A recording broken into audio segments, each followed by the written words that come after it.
अस्सलाम वालेकुम everyone, welcome to क्विंटेसेंस classes.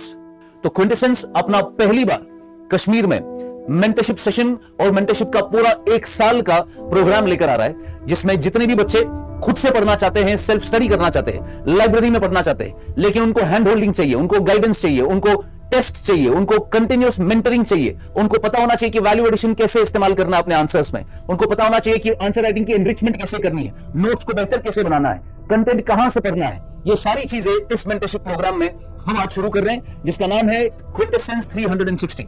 ये 360 इस तरीके से बिकॉज इसमें प्रीलिम्स, मेंस और इंटरव्यू तक की स्टेज तक का आपका कंटिन्यूअस मेंटरशिप होता रहेगा। अब ये हम पहली बार one on one mentorship programme शुरू कर रहे हैं। ऑनलाइन ऑफलाइन दोनों केसेस में ये पॉसिबल है, आप आ सकते हैं इसमें, और ये आपका शुरू हो चुका है। चलिए बेटा, अब अगर हेड्स के हिसाब से देखा जाए, जो आपका एनटी का है, एनटी वाले बच्चों के साथ मैं पहले गुफ्तगू कर रहा हूं, जनरल वालों का भी फिर मैं बढ़ाऊंगा, मैं जनरल का ही एनटी का उसमें आ जाएगा। इसमें दो चीजें लिखी है, लॉजिकल रीजनिंग और मेंटल रीजनिंग, है ना दो। तो लॉजिकल रीजनिंग, मेंटल रीजनिंग के अंडर कुछ टॉपिक्स आते हैं, उनको हम, ये सिलेबस अच्छे से डिफाइन नहीं किया तो मैं वो सारे टॉपिक्स आपको पढ़ा दूंगा। क्लियर है बेटा? तो आज we will choose one of the most important topic of logical reasoning. है तो ये सारी वर्बल रीजनिंग, नॉन वर्बल आपको सिलेबस में नहीं है, तो बट मैं आपको लास्ट पे वो पढ़ा दूंगा। लॉजिकल रीजनिंग का सबसे इंपॉर्टेंट टॉपिक है दैट्स सिलॉजिज्म। दैट इज, अब आप बोलोगे सर हमारे सिलेबस में सिलॉजिज्म नहीं लिखा है, लॉजिकल रीजनिंग लिखा है, दैट मींस सिलॉजिज्म आ जाएगा। एनटी वालों को भी और एसएससी जनरल वालों को तो होता ही होता है, क्योंकि सिलॉजिज्म के बगैर लॉजिकल रीजनिंग है ही नहीं। Logical reasoning, you know what syllogism is? कभी सुना है सिलॉजिज्म? मैं टेक्स्ट वर्ड बनाऊंगा आपको इसमें, डोंट वरी। ट्रिक, एक ट्रिक से, और वो ट्रिक कभी फेल। सिलॉजिज्म, बहुत सारे साइलॉजिज्म भी पढ़ते हैं, कोई मसला नहीं है, जैसे पढ़े वैसे। ध्यान दीजिएगा बेटा, इसका जो दूसरा नाम है उसको बोलते हैं लॉजिक। क्या बोलते हैं? क्या बोलते हैं? लॉजिक। इसमें भी कल की तरह ही होता है, स्टेटमेंट और कंक्लूजन्स। अलबत्ता कल वाले में एक ही स्टेटमेंट होता था, इधर मल्टीपल हो सकते हैं, इधर 2, 3, 4, 5 जितने स्टेटमेंट होंगे उतने, और कंक्लूजन भी मल्टीपल होंगे। फिलहाल हम करेंगे 2 स्टेटमेंट और 2 कंक्लूजन वाला, या 3 स्टेटमेंट और कंक्लूजन में पहले 2 ही रखूंगा। क्लियर है बेटा? कभी कभी 4 कंक्लूजन भी होते हैं, उधर ऑप्शन फिर वैसे ही होते हैं। इसमें क्या होता है, इसमें भी स्टेटमेंट होता है, मगर स्टेटमेंट कुछ अजीब सी बात होती है। जैसे कल वाले में स्टेटमेंट था, उसमें पैराग्राफ होता था। क्या होता है इसमें? All, some, no, some not, few, any, every, ऐसी चीजें होती है। जैसे लिखा होगा ऑल मेन आर डॉग्स, नहीं, हर किताब में ये पहला यही लिखा होता है, और ये रियल लाइफ में हकीकत भी है। लड़कियों ये याद रखिएगा हमेशा अपनी जिंदगी में कि ऑल मेन आर डॉग्स, और मर्द हजरात एक बात याद रखेंगे, ऑल विमेन आर ड्रामेटिक। ये हमेशा याद रखिएगा, drama is in their blood, no matter what they will always be dramatic, and no matter what लड़का आपको बोलेगा मैं लॉयल हूं, एट द सेम टाइम 2-3 के साथ और होता होगा। तो ये सबसे बड़ा एक झूठा है वो लड़का है जो आपको बोलेगा I am committed to a single girl. ठीक है, तो always never trust them with this. तो हर किताब में आप देखोगे पहला पन्ना यही होता है, हर जगह all man are dogs, all tigers fly. ये लगती है ना कुछ अजीब सी बात, all tigers fly, all birds are elephants, all elephants are tigers, ऐसी ऐसी चीजें होती है। सम, इसी से आप सिलॉजिज्म पहचानोगे। स्टेटमेंट में ऑल होगा, सम होगा, नो होगा, सम नॉट होगा, ऐसी चीजें, एवरी, फ्यू, आजकल वो स्पेशल केसेस भी मैं पढ़ाऊंगा आपको। अब इसमें क्या है, जो भी अब स्टेटमेंट है, जो भी स्टेटमेंट है, जैसा भी स्टेटमेंट है, आपको इसको सच मानना होता है। आपको इसको, मतलब you don't have to challenge it. Sir क्या बोल रहे हो sir, all tigers fly, sir कैसे पॉसिबल है? You don't have to see it from the logic perspective. ये लॉजिक इंप्रूव करता है। आपको स्टेटमेंट दिया होगा बेटा, क्लियर है बेटा? तरीका क्या है इस सवाल को करने को? ऑप्शंस वही 5 होंगे जो कल थे। Only conclusion 1 follows, only conclusion 2 follows, either 1 follows और neither 1 follows nor both 1 and 2। मैं आपको बोल रहा हूं फिलहाल अगर 2-2 कंक्लूजन वाला होगा। अब इसका तरीका क्या है करने का? इसका तरीका, इसके 5-6 तरीके हैं, मगर मैंने हर तरीका देखा, यूट्यूब पे भी बहुत सारे तरीके हैं, हर तरीके में कुछ ना कुछ लिमिटेशन है। मतलब कभी ऐसा क्वेश्चन आता है वहां फेल हो जाता है। तो बेस्ट तरीका बोलते हैं रूल, कुछ बोलते हैं 50-100 रूल, कुछ बहुत सारे इससे भी करते हैं, कुछ कैंसिल करते हैं। There are multiple rules. अब जिसको जो पसंद आए, मगर जो मैं आपको दिखाऊंगा that's with the help of Venn diagram, with the help of Venn diagram. Venn diagram कभी फेल, कभी नहीं, नेवर एवर। वेन डायग्राम कभी फेल ही नहीं होती है। तो आप क्या करोगे, स्टेटमेंट जो भी दिया होगा, चाहे 2 स्टेटमेंट दिए हो, 3 स्टेटमेंट दिए हो, 4 स्टेटमेंट दिए हो, उसको आप किस में कन्वर्ट करोगे?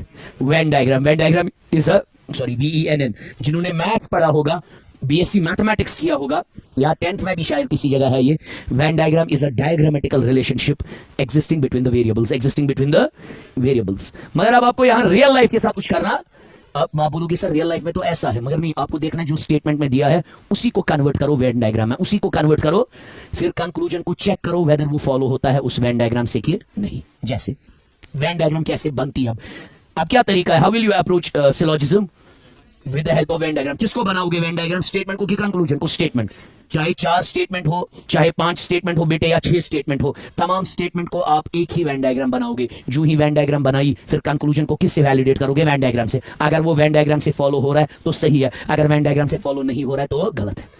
मेरी बात सुनिएगा, कैसे आपको 2 दिन बाद आप इसमें एक्सपर्ट्स होंगे। सैटरडे संडे आप घर में कोई भी क्वेश्चन कर पाओगे, कोई भी एडवांस्ड से एडवांस्ड।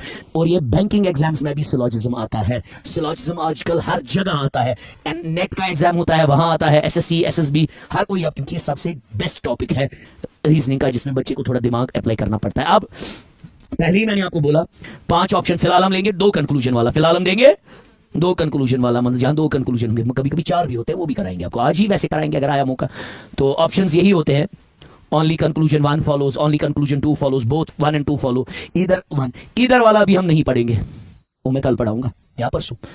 कल तो हमारा क्वेश्चंस का होता है, but I am not coming tomorrow I have, वो फैमिली वालों ने पिकनिक रखा है, कजन्स वापस बाहर जा रहे हैं, वो मेरे कजन्स बाहर होते हैं, सऊदी, दुबई, यूरोप 1-2 होते हैं, तो यहाँ आते हैं इसी छुट्टियों में, इसी विंडो में आते हैं ये जो होते हैं। तो in August beginning week they leave all of them back. तो अब वो किया है कि कल वी शुड गो समवेयर, तो इसीलिए आई वोंट बी कमिंग। मैंने इनको भी बोला बाहर कि कल मैं नहीं आऊंगा, इसलिए जो कल के क्वेश्चंस है वो अब नेक्स्ट फ्राइडे। वैसे उतने तो होंगे नहीं, अब जो भी होंगे तो हमारे पास टाइम ही टाइम है अभी, तो I be stretching reasoning, don't worry. मैं कभी वो पैसा मुरीद कभी नहीं रहा हूँ, वरना मुझे यहाँ आने का खर्चा, मैंने आपको बोला, I come from my office, I pay 300 rupees. Then I go back, I pay 200, that's 500. I have a per day cost of coming here. तो बट स्टिल उतना मुझे मिलेगा भी नहीं, ठीक है जितना मिलेगा, मगर बाकी से तो कम मिलेगा ना, बिकॉज 500 काटो आप, जो जितने दिन में दूंगा उतने 500 देने हैं ना, तो मुझे वो फर्क नहीं पड़ता है। तो because I enjoy this coming here, I teaching here, वरना मेरे को बहुत हो जाता है। अब जब वापस घर जाना है 3:30, मुझे घर पे क्लास है, उसको 15 मिनट डिले करवानी है आज से। एक सेकंड, एक मैसेज डालनी है क्योंकि मुझे ख्याल नहीं रहा। 11th मुझे अब याद पड़ा,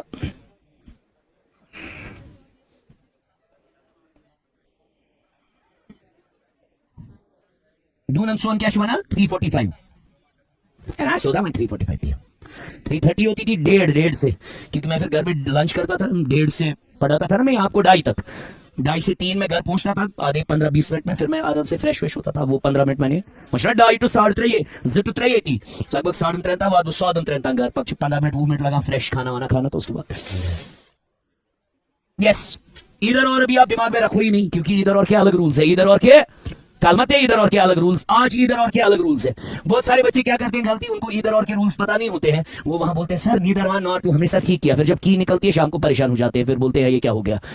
तो इधर और अभी हम पढ़ेंगे ही नहीं, एज इफ वो ऑप्शन हम क्या करेंगे, इग्नोर। वो ऑप्शन क्या हम करेंगे, इधर और अभी इग्नोर करेंगे। आया समझ, पता हो ना बताइए फिलहाल विच होती बेसिक। तो करे सवाल, एक क्वेश्चन लिखवाऊंगा मैं आपको, पहले मैं आपको दिखाऊंगा क्वेश्चन लिखाने से पहले वेन डायग्राम बनाते कैसे, मेन है ना पहले वही। वेन डायग्राम के बेसिक 3 केसेस है, ऑल, सम, नो। मैं आपको सम नॉट वो आगे आएगा, फिलहाल ऑल, सम और नो, असल में मेन वही है, ऑल, सम और हम रियल लाइफ लेंगे। मैं रियल लाइफ लूंगा, रियल लाइफ, मैं रियल लाइफ लूंगा बेटा, इधर इधर इधर, मैं रियल लाइफ मैं वो मतलब हाइपोथेटिकल नहीं लूंगा, रियल लाइफ लूंगा, मैं रियल लाइफ में लूंगा। ऑल ये है ना सच रियल लाइफ में भी गुबर, ऑल मुस्लिम्स और ह्यूमंस, गाय मच मजहब, अच्छा नाम सिख गाव मां गुबर मां छा कैसे गाव छवना विश्वस इंसान से उसका मजहब अगर बच्चा बने यादियों में वेन डायग्राम बनाई, वेन डायग्राम बनता है हुजूर। वेन डायग्राम कैसे बनता है, वेन डायग्राम का एक सुपर सेट होता है, यूनिवर्स मुस्लिम है कि ह्यूमंस है, ह्यूमंस।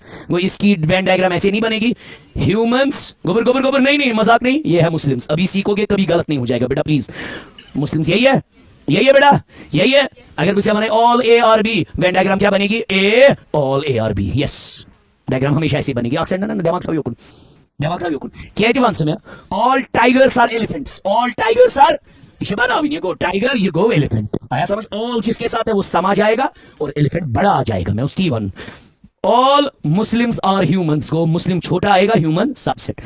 जहां भी ऑल मुस्लिम्स आर ह्यूमंस होगा या ऑल ए आर बी होगा, क्या मैं बोल सकता हूं ऑल बी आर ए? ना, मगर it automatically means some B are A.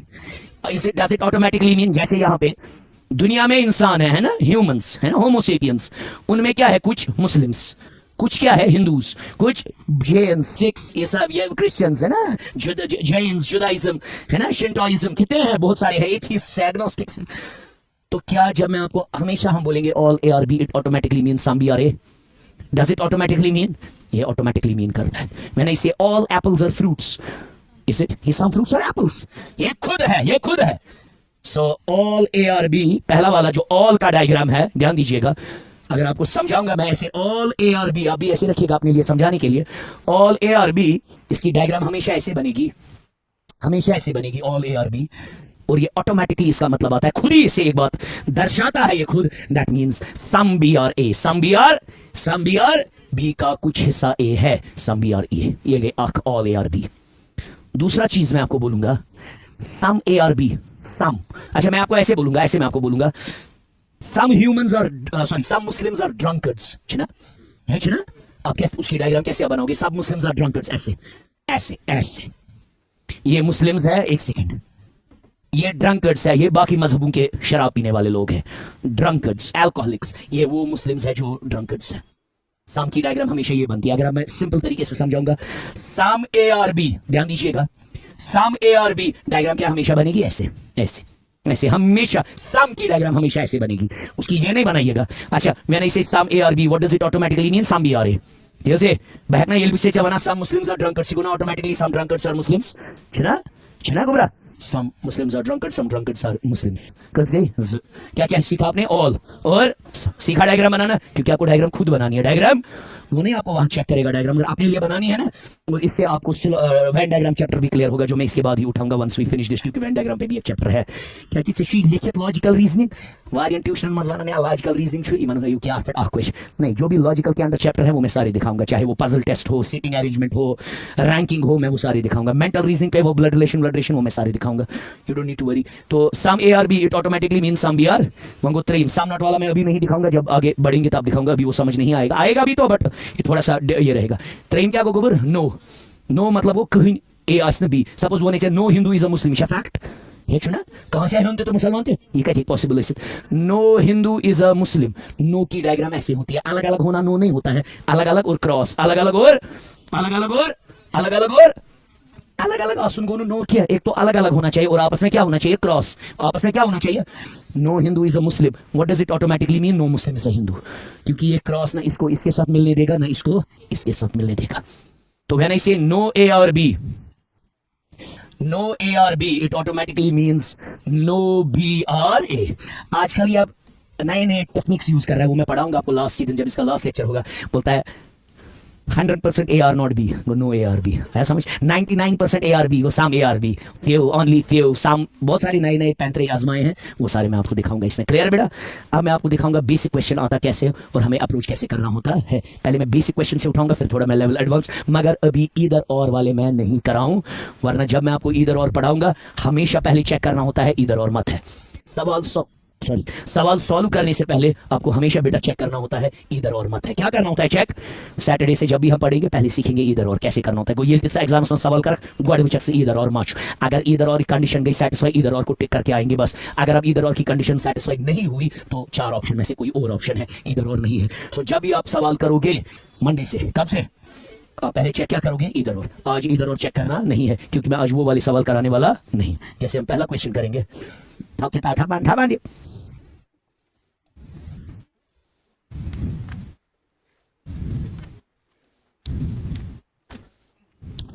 Book का ही लेंगे क्वेश्चन, फिर आपको मैम, आज मैं नहीं मैम को बोलूंगा क्वेश्चन सेंड करना, सैटरडे बोलूंगा क्योंकि आज थोड़ा आपको नहीं पता है इधर और, थोड़ा लगेगा। लॉजिक का इसको चैप्टर को नाम है। तो पहला क्वेश्चन है ऐसे, यही है, देखो आई स्वेयर यहां भी यही है। ऑप्शंस 5 है। पहला ऑप्शन है ओनली, पहला ये वाले दो वाले हैं सर, हाँ, दो कंक्लूजन वाले। पहला ऑप्शन है ओनली कंक्लूजन 1 फॉलोज, दूसरा ऑप्शन है ओनली कंक्लूजन टू फॉलोज, तीसरा ईदर वन और टू, ये वाले हम करेंगे ही नहीं अभी, मैं वो वाले क्वेश्चन ही नहीं दिखाऊंगा जिनको ईदर और होगा, neither one not two, both one and two. ठीक है बेटा, स्टेटमेंट दिया है पहला, आप देखिए इस किताब ने भी मर्दों के साथ बहुत ज्यादती की है, तो चलिए स्टेटमेंट्स।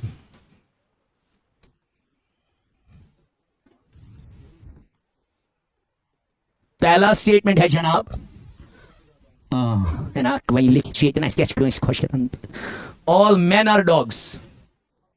मैं क्या चाहिए था ऐसा सोचो हूं मस्ती चेंज करूं, जैसा मुझे मसला वही है, ऑल मैन आर डॉग्स। खबर क्या जहानम गारा उसमें थी, ऑल डॉग्स आर कैट्स।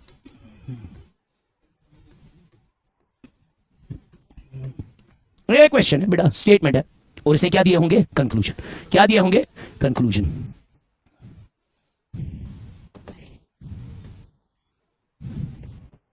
पहला all man are cats, real life के साथ इसको कोई कनेक्ट नहीं है। ऑल मैन आर कैट्स बेटा रियल लाइफ के साथ कोई कनेक्ट नहीं है। हाँ बेटा, रियल लाइफ के साथ कोई कनेक्ट नहीं है। सुबह रखना दिया सर को सज मैन कैट है दबा के माखली वाज गलत हस दिखात सिर्फ डायग्राम पे टूजन ऑल कैट्स आई छाप कर ऑल कैट्स आर मैन। अच्छा, उससे पहले मैं एक बात आपको बोलूंगा बेटा, all cats are man, sorry mens नहीं, ऑल कैट्स आर मैन। उससे पहले एक बात सॉल्व करने से पहले एक चीज वो सिखानी थी मुझे, sorry I forgot to teach you. ए बेटा इधर रियल लाइफ लेंगे। All Sunnis are Muslims, do you believe that? है ना, सनी नहीं ना, सनी आफ्ताब कुछ ना सनी क्या गो युस शिया सुशो सनी छना बेकिन सनो सनी बेस्ट एग्जांपल छना ये युस शिया सु क्या है सनी। तो मुस्लिम में एक टाइप का क्या है, सनी है ना, एक टाइप का सनी है, एक वहाबी है, एक हनफी है, एक है ना, तेरा मल्टीपल में सही से मुसलमान। ठीक है, मैं गमी टाइप का क्या करो ना गसान का सुनी किया, तो नाउ वी आर डिवाइडेड, तो but then at the end of the day we have a common कलिमा, कॉमन मोहम्मद, है ना, our prophet is one, our कलिमा इज वन। तो I can say all Sunnis are Muslims. जैसे बदल का मसले की लड़ाई तो नहीं, तो समझूस्ता भाई समझावा, ऑल सुन्नीज आर मुस्लिम्स। चलो बेटा, very good. All Muslims are humans, normal बना। क्या इसका मतलब ऑटोमेटिकली नहीं हुआ ऑल सुन्नीज आर ह्यूमंस, हुआ ना, है ना, जाहिर सी बात, क्योंकि ये इसमें समाया हुआ है, ये इसमें समाया हुआ है, ये है। क्लियर है, क्लियर है, क्लियर है, क्लियर है, वेरी गुड। क्या समझ आ रहा है? जैसे मैं आपको बोलूंगा Indians, all Indians are Asians, है ना बेटा, हाँ, all Biharis are Indians. Bihari ने जिनकी लेख किया, एक denomination, people from Bihar, they are called Biharis, Kashmiris, Punjabis, Malabaris, huh? Mallu, the Kerala people. Shahar ka pan ye. Ishani ye kya ji kashir gamit pagal. Shiksha, back में tell me all Biharis are Asians. All Biharis are Asians? Yes, because Bihar is a part of India, India is a part of Asia, Bihar is a part of Asia. वही थे जो हमेशा याद। ये जब ऐसे होगा जैसे A और ये all A or B, all B or C, it automatically means all A or C. All यार ये उसमें होनी थी जो याद। चलिए बेटा, हम इसका डायग्राम हुजूर बनाएंगे, डायग्राम बनाएंगे हम हुजूर। हम डायग्राम अगर एक ही बेटा बनानी है, ख्याल रखिएगा सर कैसे करेगा आप भी करेंगे। डायग्राम एक ही बनानी है। All man are dogs, man छोटा आएगा, वेरी गुड, मैन छोटा आएगा, डॉग सुपर सेट आएगा, यूनिवर्स आएगा। ऑल मैन आर डॉग्स, ये मैन हो गया बेटा, ये मैन हो गया बेटा, ये डॉग्स हो गया, all man are dogs. All dogs are cats, को डॉग्स के भी ऊपर क्या आएगा, कैट्स, ऐसा ही जो अभी बन गया ऑल डॉग, है ना। डायग्राम एक ही बनानी है, डायग्राम से बनानी है। ऑल डॉग्स आर कैट्स, को डॉग्स के ऊपर कैट्स आएगा, को मैन खुद ही किसमें समा गया, कैट्स। अब आपको डायग्राम से देखना है, रियल लाइफ से। अच्छा, all man are cats, yes, क्योंकि सारा मैन किसमें समाया हुआ है, डॉग्स में, डॉग्स किसमें समाया हुआ है, कैट्स में। All man are cats, yes, ये वाला सही है। फिलहाल रुको, ऑल कैट्स आर मैन ना, सम कैट्स आर मैन, ना कि ऑल कैट्स आर कैट, पर मैन में समाया हुआ है, वो इसका ऑप्शन आएगा, ओनली वन फॉलोज। सिंपल, क्या साल, बस मेन है आपको डायग्राम बनाना आना चाहिए। सारा फोकस करो डायग्राम पे, सारा फोकस करो। अरे बहुत सारे इजी क्वेश्चन है, मैं थोड़ा लेवल बढ़ाऊंगा जिसमें सब चीजें लाऊंगा, तो एक ही में 6-7 स्टेटमेंट करेंगे, बड़ा सा बनाएंगे, कंक्लूजन 5-6 करेंगे, पर इधर और वाले गए हम खाली देखेंगे कौन फॉलो कर रहा है उसको टिक देंगे, जो फॉलो नहीं कर रहा है उसको क्रॉस। ध्यान दीजिएगा, ध्यान दीजिएगा। यस, ये है, ये बैंकिंग सवाल है, बैंकिंग जो बैंकिंग में आते हैं सवाल, उसी से हमने लिए हैं, तो लेवल भी बहुत अच्छा है इनका। इसमें सारा पॉसिबिलिटी मैं आपको मैं पढ़ाऊंगा, मगर वक्त आने पर, अभी नहीं, व्हाट इज अगर भी नहीं पढ़ना, इधर और सब कुछ है इसमें, सारा लिख के है। ये है इधर और के रूल्स, पॉसिबिलिटी के रूल्स, पहले हमें बेसिक वाले सवाल करने हैं, सम नॉट वाले रूल्स, तमाम चीजें इस पे, क्योंकि किताब क्यों डीप ही किया, पता नहीं इन्हें किताब पे इतना डीप क्यों नहीं लिखा है, ऑल फ्यू सब कुछ। ये है जनाब मन, ये वाला है थोड़ा लेवल है हुजूर, ध्यान दीजिएगा। इसका गुबरा बस याद आसान कहता है आप बेटा, हाँ। अच्छा, मगर आपको फारस है, ठीक। चलिए ठीक, मुझे थोड़ा ये हो रहा है ना कि मतलब मैं चलिए ठीक है, चलिए कोई नहीं, चलिए ठीक है बेटा। आप कभी मेरे इसमें बैठे हैं जो ये होता था वो पहले, यहाँ क्या होता है पहले वो जब आप आते हैं वो ओरिएंटेशन से मुझे याद है सवाल शीट खिंगो, ध्यान दीजिए, गलती के परवाह नहीं थे, खुद ही सवाल बैंकिंग से उठाया है। आप देखिए इसमें मल्टीपल है, तशु युति उशुन इशा फॉलो करा के ना सेशन वन बोथ वो थी ना कि आंसर क्या सेशन यूज फॉलोज करा तादिन टिक यूज फॉलोज करा तादिन क्रॉस। क्वेश्चन है ऐसे बेटा, बहुत अच्छा क्वेश्चन, मतलब यहां मसी हर का चीज गई ये की क्लियर। अब एक्सेप्ट इधर और एक्सेप्ट, क्योंकि इधर और मैंने अभी स्टार्ट ही नहीं किया, ध्यान दीजिए गुंजाइश कंफ्यूजन में बन जो स्टेटमेंट गुड स्टेटमेंट है 4 स्टेटमेंट है 10 हो 12 हो हमें कोई फर्क नहीं पड़ेगा। स्टेटमेंट ध्यान दीजिएगा बेटा, आज से आपको कभी सवाल गलत ही नहीं होगा, स्पेशल केसेस भी पढ़ाऊंगा मैं। पहले आज ये पढ़े, बेसिक सारा कवर करे, सारा बेसिक पहले कवर करे, वो जरूरी है।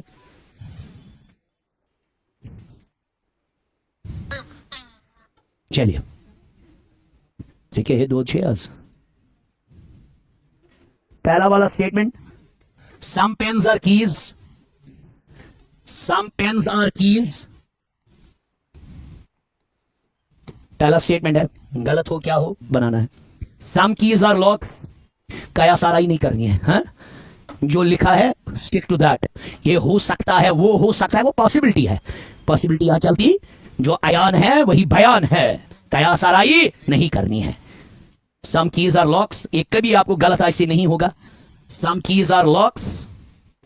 Third, all locks are cards, चिन्हवान हो सकता है ना, हो सकता है ना, ये तो विचांशुक वही सच है, जो नजर आ रहा है वही सच है, हो सकता है वो पॉसिबिलिटी है, वो हमें लास्ट का टॉपिक है, इसमें पॉसिबिलिटी भी पढ़ाया जाता है।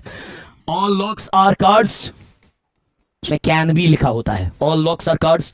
Fourth one, no card is paper, no card is paper, no card is paper, no card is, no card is, no card is paper. Very good, गड़ बनाओ डायग्राम पा पूछो हम, हाँ कंक्लूजन थे 5-6 थे मिटा ताकती, मगर इस बनाओगा डायग्राम, गड़ डायग्राम बनावी, उसके बाद कंक्लूजन वैलिडेट। चलिए डायग्राम बनाते हैं।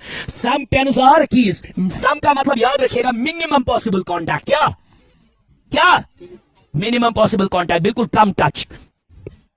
ये सम पेन्स आर कीज ऐसे, अब आपकी मर्जी है पेन किसको रखो की किसको रखो, वो आपका चॉइस है। सम पेन्स आर कीज, उसके बाद सम कीज आर लॉक्स, मैं कर रहा हूं आपसे टच, हाँ क्या कर रहा हूं टच, ये नहीं वाना नहीं छुन जाए ईशा वाना सम कीज आर पेन्स ना वारिया मन सर बस करे या पर टच ना सुने छुन वाना नहीं, ये बोल रहा है सम कीज आर लॉक्स को ऐसे ऐसे, ख्याल रखिएगा क्योंकि ये कहीं पे नहीं बोल रहा है पेन्स के साथ, इसीलिए मैंने बोला कया सारा ही नहीं। बहुत सारे बच्चे गलत, मिनिमम पॉसिबल कांटेक्ट, वो बोलेंगे सर ये केनेस राव ये केनेस वैसे दिनेशन वाना नहीं के सर बोल रहा है कहीं पे, सर ये क्या बोल रहा है, some keys are locks, keys are locks, all locks are cards, all locks are, सारे लॉक इसमें समा जाएंगे कार्ड्स, मगर वो थोड़ा की को भी टच करेगा, वो हमें अवॉइड कर नहीं सकते ऐसे, है ना बेटा, है बेटा, है ना। सेशन वाने भी इतने रियल लाइफ में सर इसको इनेक्शन लिखती सर कार्ड कीज और कार्ड्स का तो टच लिखा ही नहीं है सर, ये तो लॉक्स काम करिए वो नहीं सीख गई। सपोज मैं आपको बोलूंगा सम मुस्लिम्स आर वाइफ बैशर्स, ठीक है, जो बीवी को मारते हैं। सम मुस्लिम्स आर है ना मुसलमान मस्के पॉपुलेशन अच्छा दुनिया में का मुसलमान सही मुसलमान ये निजाम वाइफ पे आता है, बहुत सारे बहुत एब्यूजिव होंगे टुवर्ड्स वाइफ होंगे ना, दुनिया में बहुत सारे लोग हैं who are very abusive towards wife unfortunately, but there are men in gay wife bashers. But I say all wife bashers will rot in hell. Suppose all wife bashers will rot in gay hell will look. Ahmad Saina automatically पाने थी कि मुसलमान तीन ही मुसलमान in wife बैशर्स टीचिए थे। आपको मैं बोल रहा हूँ सम कीज आर लॉक्स, फिर मैं आपको बोल रहा हूँ ऑल लॉक्स आर कार्ड्स, इसमें खुद ही टच किन को हो गया कीज को, वो आप अवॉइड कर, वो आपको मैंने रियल लाइफ में भी बोला कि अगर इतने से मतलब दिमाग गया ना बस टच, समझ आया, समझ, वेरी गुड, वंडरफुल, शाबाश। अन करीब बुझो ती मेल बैशर्स वन जनानी मर्दन लायन नो ये नॉर्मल है, कोई नया नहीं है। Yes, no card is paper, no card is paper, ओ क्या no card is paper, card को क्रॉस किसके साथ, पेपर के, वेरी गुड भाई, हमने ये एंजॉय किया बताओ इत इस परवाह क्या था क्या रूल के क्यों कैसे आसो ये कोई इत देते रही तो नो कार्ड इज पेपर। एक सेकंड बेटा मैं आपको नो का थोड़ा समझाऊंगा पहले, उसके बाद हम करेंगे मैं आपको बोल रहा हूं, सपोज मैं आपको एक चीज बोलूंगा, ऑल ए आर बी ये गुना ही पूरी गुना पता नहीं no B is C no B is ये गुना ऑटोमेटिकली पाने no A is B suppose तो पश वायलेंस लड़ाई ये चोन मोल गो पानी बेनी से गई पफिन्स नेवर मा शायद घर से ना पफिन्स घर से लड़े ये टीम आया समझ मतलब बी को पूरी लड़ाई है सी के साथ। ये वैसी बात है, मैं आपको बोलूंगा अभी और करेंगे रियल लाइफ से, ऐसे अगर समझ नहीं आया। ऑल सुन्नीज आर मुस्लिम्स, ठीक है बेटा, no Muslim is a Hindu, है ना, है सच है ना। क्या मैं बोल सकता हूं एनी सुन्नी इज हिंदू? ये ऑटोमेटिकली क्या मसला हो गया, नो सुन्नी इज हिंदू, आया समझ। तो जो इसके क्रॉस वाले के अंदर होगा वो कभी इसके साथ, क्योंकि ये क्रॉस इनको कभी मिलने नहीं देगा। वो जब ये नो है ये अंदर वाला खुद ही नो है। समझ आया समझ आया समझ आया। और अलग अलग होना नो नहीं होता है, अलग अलग होना नो, एक तो अलग अलग होना चाहिए और क्या होना चाहिए क्रॉस, और क्या होना चाहिए नो बोलने के लिए एक तो अलग अलग होना चाहिए और कितने जो ये बात याद रखना, ज़हनशीन कीजिएगा। कंक्लूजन में तब नो सही होगा जब डायग्राम पे एक तो ये अलग अलग होंगे और क्या होगा क्रॉस, और क्या होगा अलग अलग होना नो नहीं होता है। जब तक स्टेटमेंट में नेगेटिविटी नहीं होगी कंक्लूजन में नेगेटिविटी नहीं हो सकती। जैसे मैं आपको समझाऊंगा, मैं आपको समझाऊंगा बेटा, इसमें आपको समझ आएगा जब मैं कंक्लूजन लिखवाऊंगा आपको।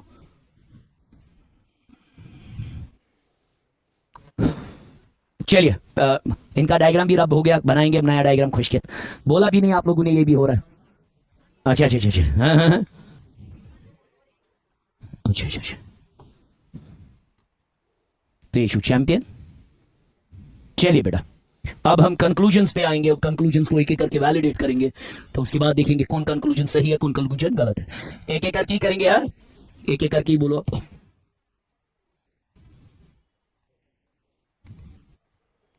पहला कंक्लूजन है no lock is paper when you pull second गलत। नो लॉक इज पेपर सही है कि गलत है? सही है, क्योंकि लॉक कार्ड्स में समाया हुआ है। जब कार्ड पेपर का नहीं हुआ लॉक पेपर का क्या लॉक शुना पूरे पे समय कत मस समय हुई नहीं मन में। ये जो भी सनी का एग्जांपल दिया, every Sunny is a Muslim, Muslim is not a Hindu, Sunny is not a, समझ आया, वो पहला वाला सही है। नो लॉक इज पेपर, ये डायग्राम से सीधे अयान और बयान है, ये चीज सही है। जो चीज डायग्राम से अयान और बयान है वो चीज सही है। दूसरा बोलिए क्या है? अच्छा दूसरा लिखिए, सम कार्ड्स, सम को वैलिडेट करने के लिए क्या होना चाहिए? टच। क्या होना चाहिए? जहां भी टच हो सम ठीक है, जहां भी टच हो, जहां भी टच हो सम ठीक है। दबा दईम सम कार्ड्स और कीज सही है, वेरी गुड, क्योंकि कार्ड्स को खुद ही थोड़ा टच हुआ किसके साथ? यस, सम तब ठीक है जब आपस में टच है, आपस में टच है। सम कार्ड्स और कीज, सम कार्ड्स और कीज, वेरी गुड, ये भी सही है, शाबाश शाबाश।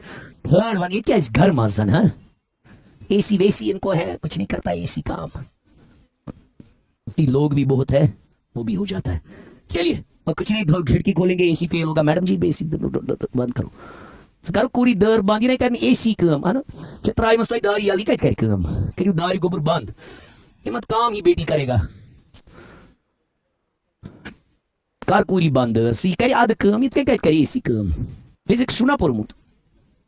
थर्ड ध्यान दीजिएगा, थर्ड वाले पे सम शीट पर समझ जाओ, सम कीज, पूरा ध्यान देना, सम क्या होता है? कुछ कुछ चाबियां, some keys are not paper, पूछ है कि ना पूछ, सच है कि गलत है?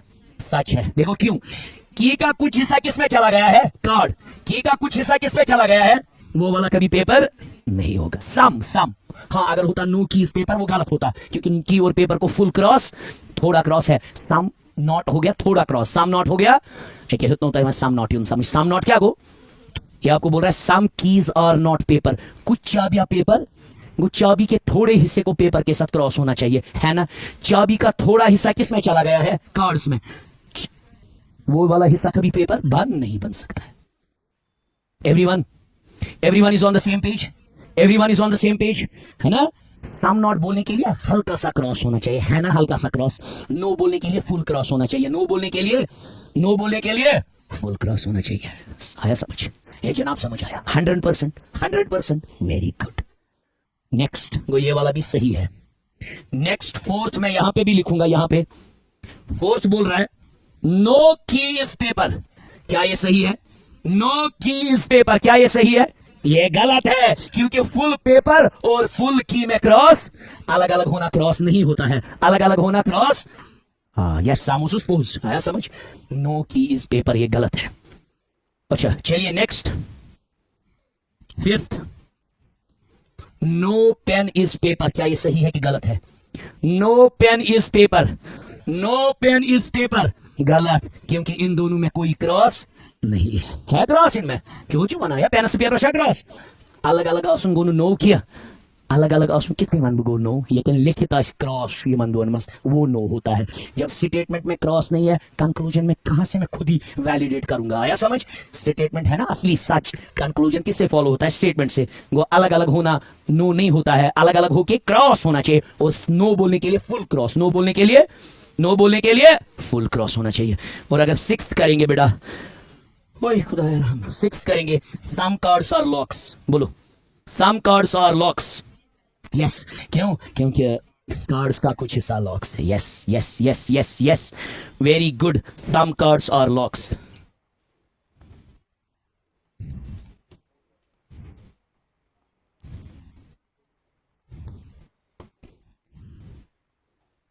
कंफ्यूजन मत बेटी, बराबर समझ आया, बराबर समझ आया, बराबर समझ आया, वेरी गुड वंडरफुल। ब्याह करो है क्या करना वो इन दुनिया एक सवाल हल्स के स्टोरी यून मकर जो तो गाड़ी गोड़ बेसिक बेसिक जो भी घर पे क्वेश्चन देखोगे बेसिक इधर और के बगैर इधर और के विन माता की इधर और बात देखियो है सारे से क्या बनो इधर और पारनो थी मेल में पारनो भी इधर और मैंने पढ़ाया ही नहीं इधर और अभी आपको।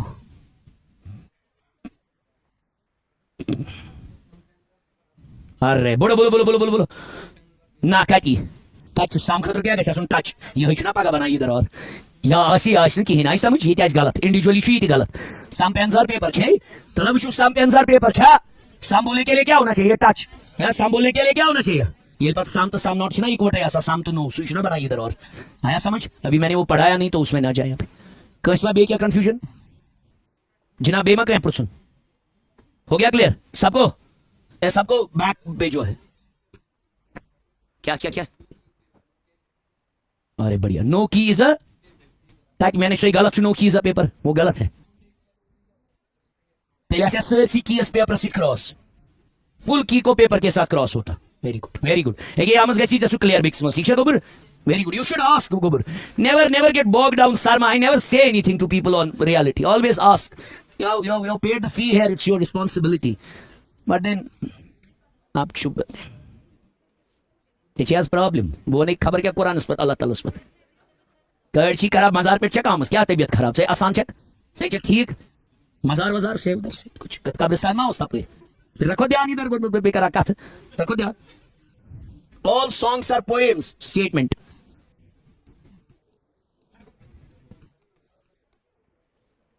All songs are poems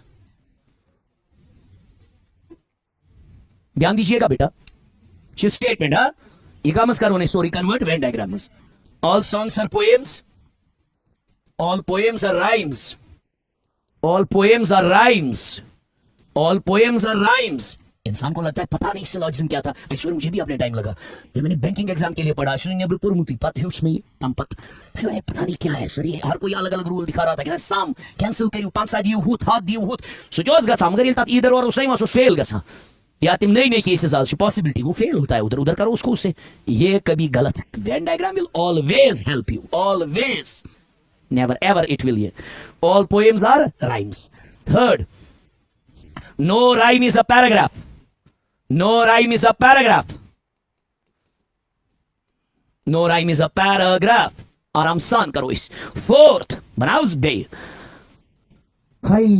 some songs are movies. चलिए बेटा पहले डायग्राम बनाते हैं फिर आराम से कंक्लूजन्स को देखेंगे। Some songs are movies diagram to the point बनाओ। All songs are poem song छोटा पोएम बड़ा आराम से I take all songs are poems ये हो गया सॉन्ग्स बड़ा वाला आ गया यूनिवर्स आ गया poems. All songs are poems all poems are rhymes poem का भी यूनिवर्स कौन है? राइम। पोएम का भी यूनिवर्स कौन है? Very good all poems are rhymes all poems are very good. No rhyme is a paragraph no rhyme is a paragraph. Rhyme को cross किसके साथ क्रॉस? पैराग्राफ के साथ क्रॉस। राइम को क्रॉस किसके साथ क्रॉस? पैराग्राफ के साथ क्रॉस। शाबाश है तेजु, जबरदस्त बच पड़ा। दपा सम सॉन्ग्स और मूवीज, ये जो सम सुकाई पोएम्स के touch inevitable, very point, inevitable. Some poems or some songs are movies. ऐसे इसको भी टच किया। Some songs are movies. Done. वरना क्या करते हैं बहुत सारे बच्चे भी, टीचर्स भी अलग अलग डायग्राम बनाओ, वो भी सही है मगर कंफ्यूजन हो जाएगा। एक ही जगह डायग्राम बनाओ, डायग्राम एक ही जगह बनाओ। तो चलिए बोलिए, आप बोलते जाएंगे कंक्लूजन। डायग्राम बनाई, पूरी तरह समझ आई 100%। Everyone got it? Huh? Yeah, I बराबर। Very good. Conclusion. पहला conclusion क्या दलील है? पहला conclusion, no song is a paragraph। सच है, no song is a paragraph। सही है कि गलत है? No song is a paragraph। सही, क्योंकि राइम को किसके साथ क्रॉस है? पोएम समाया हुआ है राइम में, सॉन्ग समाया हुआ है पोएम में। जब पोएम राइम नहीं हो सकता, सॉन्ग राइम राइम पैराग्राफ नहीं हो सकता, पोएम भी पैराग्राफ नहीं हो सकता, सॉन्ग भी पैराग्राफ, क्योंकि फुल क्रॉस है। क्या है? समाया हुआ है इसमें। तो ये वाला सही है, no song is a paragraph. उसके बाद no poem is a paragraph. No poem is a paragraph. कर्ची बराबर। No poem is a paragraph. No poem is a paragraph. No poem is a paragraph. सही है, शाबाश। Third one, some movies। ध्यान लिखो, some movies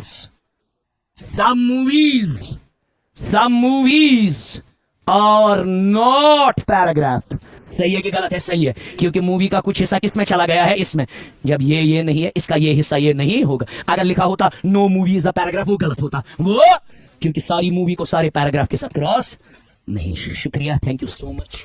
I will teach you environment and ecology. ठीक है,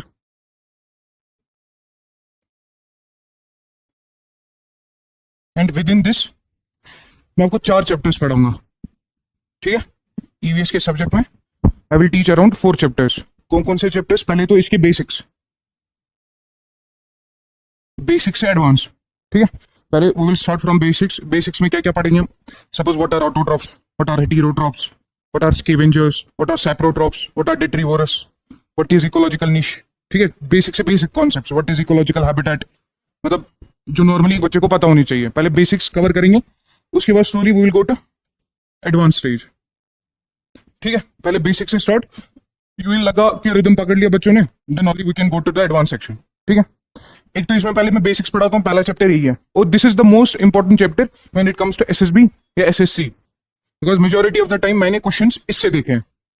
for example question आता है, who give the term ecology, who give the term ecosystem, या what is homeostasis, what are regulators, what are conformers. मतलब first of all basic से ही question ज्यादा आते हैं, because they want to check कि इस बच्चे को बेसिक्स पता है कि नहीं पता है।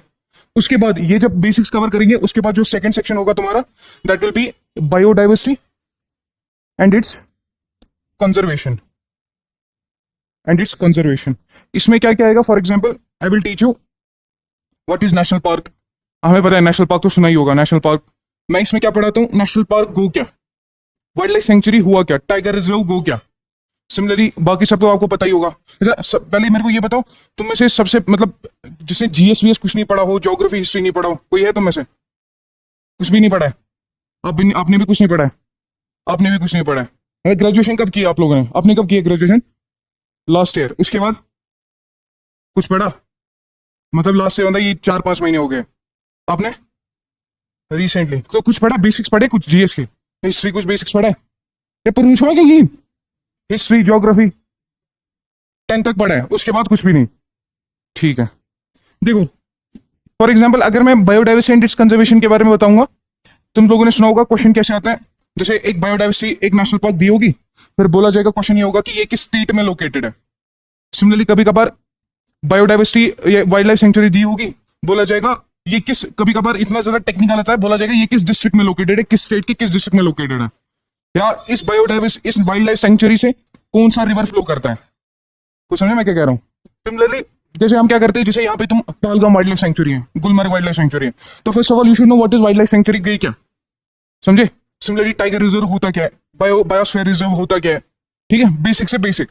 सिमिलरली इसमें तुम्हें मैं पढ़ा दूंगा first of all what is biodiversity, what is alpha diversity, what is beta diversity, what is gamma diversity, ठीक है, व्हाट इज स्पीशीज डाइवर्सिटी। मतलब slowly and slowly you will C, slowly and slowly जो basics है वो तो cover होंगी, and eight the same time you will get that much of knowledge कि जिससे तुम्हारा एसएससी या जितने भी तुम्हारे एग्जाम्स है ना, बीट नाबार्ड का एग्जाम हो या आपका ये एग्जाम सुने कभी, नाबार्ड एलआईसी का एग्जाम आता है, ईपीएफओ का एग्जाम आता है, पिछले ये किंतु ही ये एग्जाम सुने कभी, ये एसएससी के साथ एसएसबी के साथ रिलेटेड है। टाइम लिखिए में एग्जाम,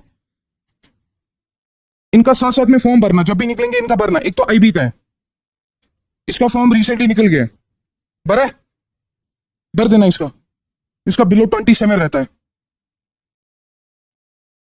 एक तो आईबी, नाबार्ड,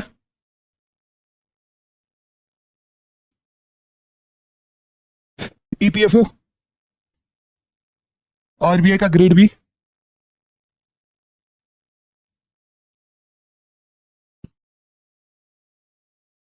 एसएससी से होता है पाई सीजी ना,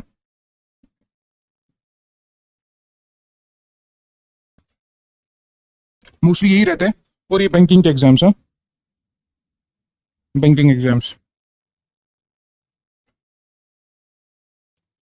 हाँ जो ये कुछ एग्जाम्स है, यू विल सी के जितना भी तुम सिलेबस पढ़ोगे यहाँ पे, युताति पढ़िए, हिस्ट्री पढ़िए, ज्योग्राफी पढ़िए, ईवीएस पढ़िए, you will C majority of the time जो भी चीजें पढ़ोगे इन सारे के सारे एग्जाम्स में कहीं ना कहीं वो क्लिक हो जाता है। मतलब तुम्हें इनके लिए अलग से नहीं पढ़ना है, जो भी यहाँ पढ़ोगे ना इन एग्जाम्स को भी ट्राई करना, ठीक है, क्योंकि तुम्हें पता है कि एसएसबी का कोई भरोसा नहीं है। आज नोटिफिकेशन निकाली, वो 2 साल के बाद भी एग्जाम होगा, जैसे एनटी के केस में हुआ था, और 200 केस फॉर्म, अब तुम्हें नहीं पता कब एग्जाम होगा। सिमिलरली कांस्टेबल कब एग्जाम हुआ था, मतलब उसमें भी कुछ करप्टेड प्रैक्टिसेस हो गई थी, तो यू नेवर नो एसएसबी में क्या होगा। So it is better to target that kind of exam जिसका तुम्हें श्योरिटी है कि भाई ये इस डेट को एग्जाम होगा। फॉर एग्जाम्पल ये 25 अगस्त को एग्जाम होने ही वाला है, उससे होगा कि तुम टारगेटेड स्टडी करोगे। देखो खुद सोचो, इसका एग्जाम नवंबर में होगा, 30 नवंबर, ठीक है, तो तुम्हें पता है ना दिमाग में है डेट है 30 नवंबर, मतलब तुम्हें पता चलेगी कि भाई 30 नवंबर मेरे को ये सेक्शन क्लियर करना पड़ेगा, मेरे को ये सिलेबस का ये पोर्शन खत्म करना पड़ेगा, तभी मैं क्या एग्जाम देने जाऊंगा।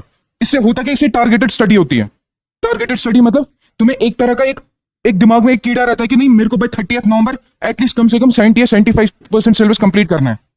अब ये एसएसबी जैसे एग्जाम्स में क्या होता है, इसमें ये रहता है कि तुम्हें पता है कि एक बारी डेट दी वो टेंटेटिव रहती है, फिर ये कभी कभार क्या हो जाती है, कभी कभार काफी पीछे हो जाती है। तो उससे होता क्या है कि इंसान के साथ थोड़ा बहुत वो उसका जो अप्रोच है वो ढीला हो जाता है। कुछ समझे मैं क्या कह रहा हूँ। तुम जो भी चीजें यहाँ पढ़ोगे ना, जितने भी तुम चाहे वो हिस्ट्री पढ़ोगे, चाहे मेरे से ईवीएस पढ़ोगे या इकोनॉमी पढ़ोगे, तुम देखोगे मेजोरिटी ऑफ द टाइम इन्हीं से लगभग 80% to 90% क्वेश्चन यहीं से आ रहे हैं। So it is better SSB रखो हाथ में, but at the same time it is better to give these exams also, but इनमें कॉम्पिटिशन काफी ज्यादा है, ठीक है। बट अगर इसमें से कोई एग्जाम निकल गया, जैसे ये इसको कहते हैं आईएएस ऑफ बैंकिंग, ठीक है, इसमें काफी ज्यादा पर्क्स है, इसमें काफी ज्यादा सैलरी है। अगर 8th पे कमीशन हो गया, इसकी सैलरी अराउंड 120-130 तक पहुंचेगी, 1,30,000 तक पहुंचेगी, उसमें पर्क्स भी काफी ज्यादा है। सिमिलरली अगर इसका एग्जाम निकालोगे नाबार्ड का, सेम केस, नाबार्ड एक रूरल बैंक है, ठीक है, national bank for agriculture and rural development, तो समझे मैं क्या कह रहा हूँ। सिमिलरली एसबीआई के एग्जाम्स आते हैं, सिमिलरली आईसीआईसीआई के एग्जाम्स आते हैं, तो सारे के सारे एग्जाम्स कोशिश करो कि हर कोई एग्जाम तुमसे छूटे ना, कुछ समझे। इन्हें प्रैक्टिस इनसे होगा क्या, और तुम देखोगे इन एग्जाम्स में काफी ज्यादा क्या नहीं रहता, फीस भी नहीं रहता, ठीक है, उतना ज्यादा फीस भी नहीं रहता। कोशिश क्या करोगे, साथ एसएसबी यहां जब आओगे इंशाल्लाह, hope to see you in the classes, जब यहां जाओगे you will start to read basics cover हुए। एक हाथ में तुमने क्या रखना है एसएसबी, दूसरे हाथ में ये सब एग्जाम्स। जब भी इनकी नोटिफिकेशन निकलेगी फॉर्म भरा करो एंड गिव दीज एग्जाम्स, ठीक। अब मैं क्या कह रहा था, मैं तुम लोग को कह रहा था हम कवर क्या क्या करते हैं। एक तो ये करते हैं बायोडाइवर्सिटी एंड कंजर्वेशन। थर्ड जो चैप्टर मैं तुम्हें कराता हूं दैट इज पोल्यूशन। इसमें सारे के सारे टाइप्स पढ़ते हैं, what is water pollution, soil pollution क्या होगा, एयर पोल्यूशन क्या होगा, एयर पोल्यूशन किसकी वजह से होता है, what are the different source of air pollution, ठीक है, वो सारा का सारा यहाँ हो जाता है। And last chapter is climate change. Climate change में हम क्या पढ़ते हैं, सारे के सारे जितने भी क्लाइमेट निगोशिएशंस हैं, जैसे तुमने सुना होगा कॉप, सुना है कभी, conference of parties. Conference of parties recently कहाँ हुआ था, अजरबैजान बाकू में हुआ था। तो क्वेश्चन ये था कॉप 29 कहाँ पे हुई थी, सिंपल क्वेश्चन आया था, ठीक है, तो ये सब, ये 4 चैप्टर्स में तुम्हें कहां पे पढ़ाऊंगा, ईवीएस में पढ़ाऊंगा। प्लस इसके बियॉन्ड कुछ चैप्टर्स है, जैसे फॉर एग्जांपल डिजास्टर मैनेजमेंट है, वो भी मैं यहां पढ़ा देता हूं। ठीक है, डिजास्टर मैनेजमेंट ही यहीं पे होगा। ठीक, ये 4 चैप्टर्स है, इसमें से सबसे ज्यादा इंपॉर्टेंट यही है। And I have seen in SSB में अराउंड 9 से 12 क्वेश्चन आते किससे, ईवीएस से। ठीक है, खुद मतलब इस इतनी ज्यादा इंपॉर्टेंस क्यों है? You will see as economy grows, environment का काफी ज्यादा डिस्ट्रक्शन रहता है। देखा ही होगा कि जैसे जैसे एक इकोनॉमी ग्रो हो जाती है, एनवायरमेंट का डिस्ट्रक्शन बढ़ता चला जाता है। दैट इज व्हाई ईवीएस की इतनी ज्यादा इंपॉर्टेंस है। एस्पिरेंट के लिए भी तुम देखोगे, स्कूल्स में भी, कॉलेजेस में भी, कॉलेज में भी पढ़ाया जाता है, ये कंपलसरी होगा ईवीएस भी। देखा है, हमने ग्रेजुएशन करके ईवीएस में पढ़ा ही होगा कुछ ना कुछ। अब देखोगे तुम, ये 9 to 12 क्वेश्चन अगर है, then I take around 40 to 45 hours to complete this. ये चारों के चारों चैप्टर 40 से 45 घंटे लगते हैं। इससे बियॉन्ड तुम्हें क्या करना है, इसके बियॉन्ड अगर क्वेश्चन, मतलब इसके बियॉन्ड एक बुक आती है पीएमएफआईएस की, इसकी ये बुक आती है पीएमएफआईएस, ये पूरी की पूरी पढ़नी नहीं है। ठीक है, मैं लास्ट में जब क्लासेस एंड हो जाते हैं, मैं इसमें चैप्टर्स बोलता हूं जो तुम लोग को करने हैं। ठीक है, अब अगर स्टार्टिंग से पढ़ोगे उसका कोई फायदा नहीं है, जैसे डुप्लीकेशन ऑफ एफर्ट्स, मैं यहां से पढ़ा रहा हूं, तुम किताब पढ़ रहे हो, वो तो एक ही चीज है ना, तो उसका कोई फायदा नहीं है। फायदा यह है कि जो चीजें मैं क्लास में नहीं पढ़ाऊंगा, मेरे को लगता है कि जो तुम्हें पढ़नी चाहिए वो मैं लास्ट में दे दूंगा, उसके कुछ चैप्टर्स दूंगा। ठीक है, साथ में क्या करोगे, जो तुम्हारे पास हथियार होना चाहिए, that is this book, 14,000 plus questions. This is from Arihant. ठीक है, ये एक बुक आती है 14,000 प्लस क्वेश्चंस। इन्होंने क्या किया इस बुक में, इन्होंने हिस्ट्री का सेक्शन अलग रखा है, इन्होंने ईवीएस का अलग रखा है, उन्होंने इकोनॉमी का अलग रखा है, इन्होंने सारे के सारे सब्जेक्ट्स को अलग रखा है। And eight the same time इनमें भी चैप्टर्स की है। सपोज एंशिएंट का अलग रखा होगा, मेडिवल का अलग है, मॉडर्न का अलग है। ठीक है, मतलब इन्होंने वहां से तुम्हें सॉर्ट करके दिया है। अब ये 14,000 क्वेश्चंस के, ये डिफरेंट डिफरेंट एग्जाम्स के। फॉर एग्जाम्पल इन्होंने एसएससी से भी कुछ लिए, इन्होंने यूपीपीसीएस से भी कुछ लिए, इन्होंने फॉर एग्जाम्पल आरबीआई का ग्रेड बी एग्जाम से भी लिए। सारे के सारे जितने भी नेशनल लेवल पे एग्जाम्स होते हैं, स्टेट लेवल पे एग्जाम्स होते हैं, उनको कंबाइन करके, उनके क्वेश्चंस को कंबाइन करके ये इन्होंने ये बुक बनाई है। अब इस बुक में काफी ज्यादा मतलब एमसीक्यूज इनकरेक्ट भी दिए, मतलब उनके ऑप्शंस इनकरेक्ट दिए।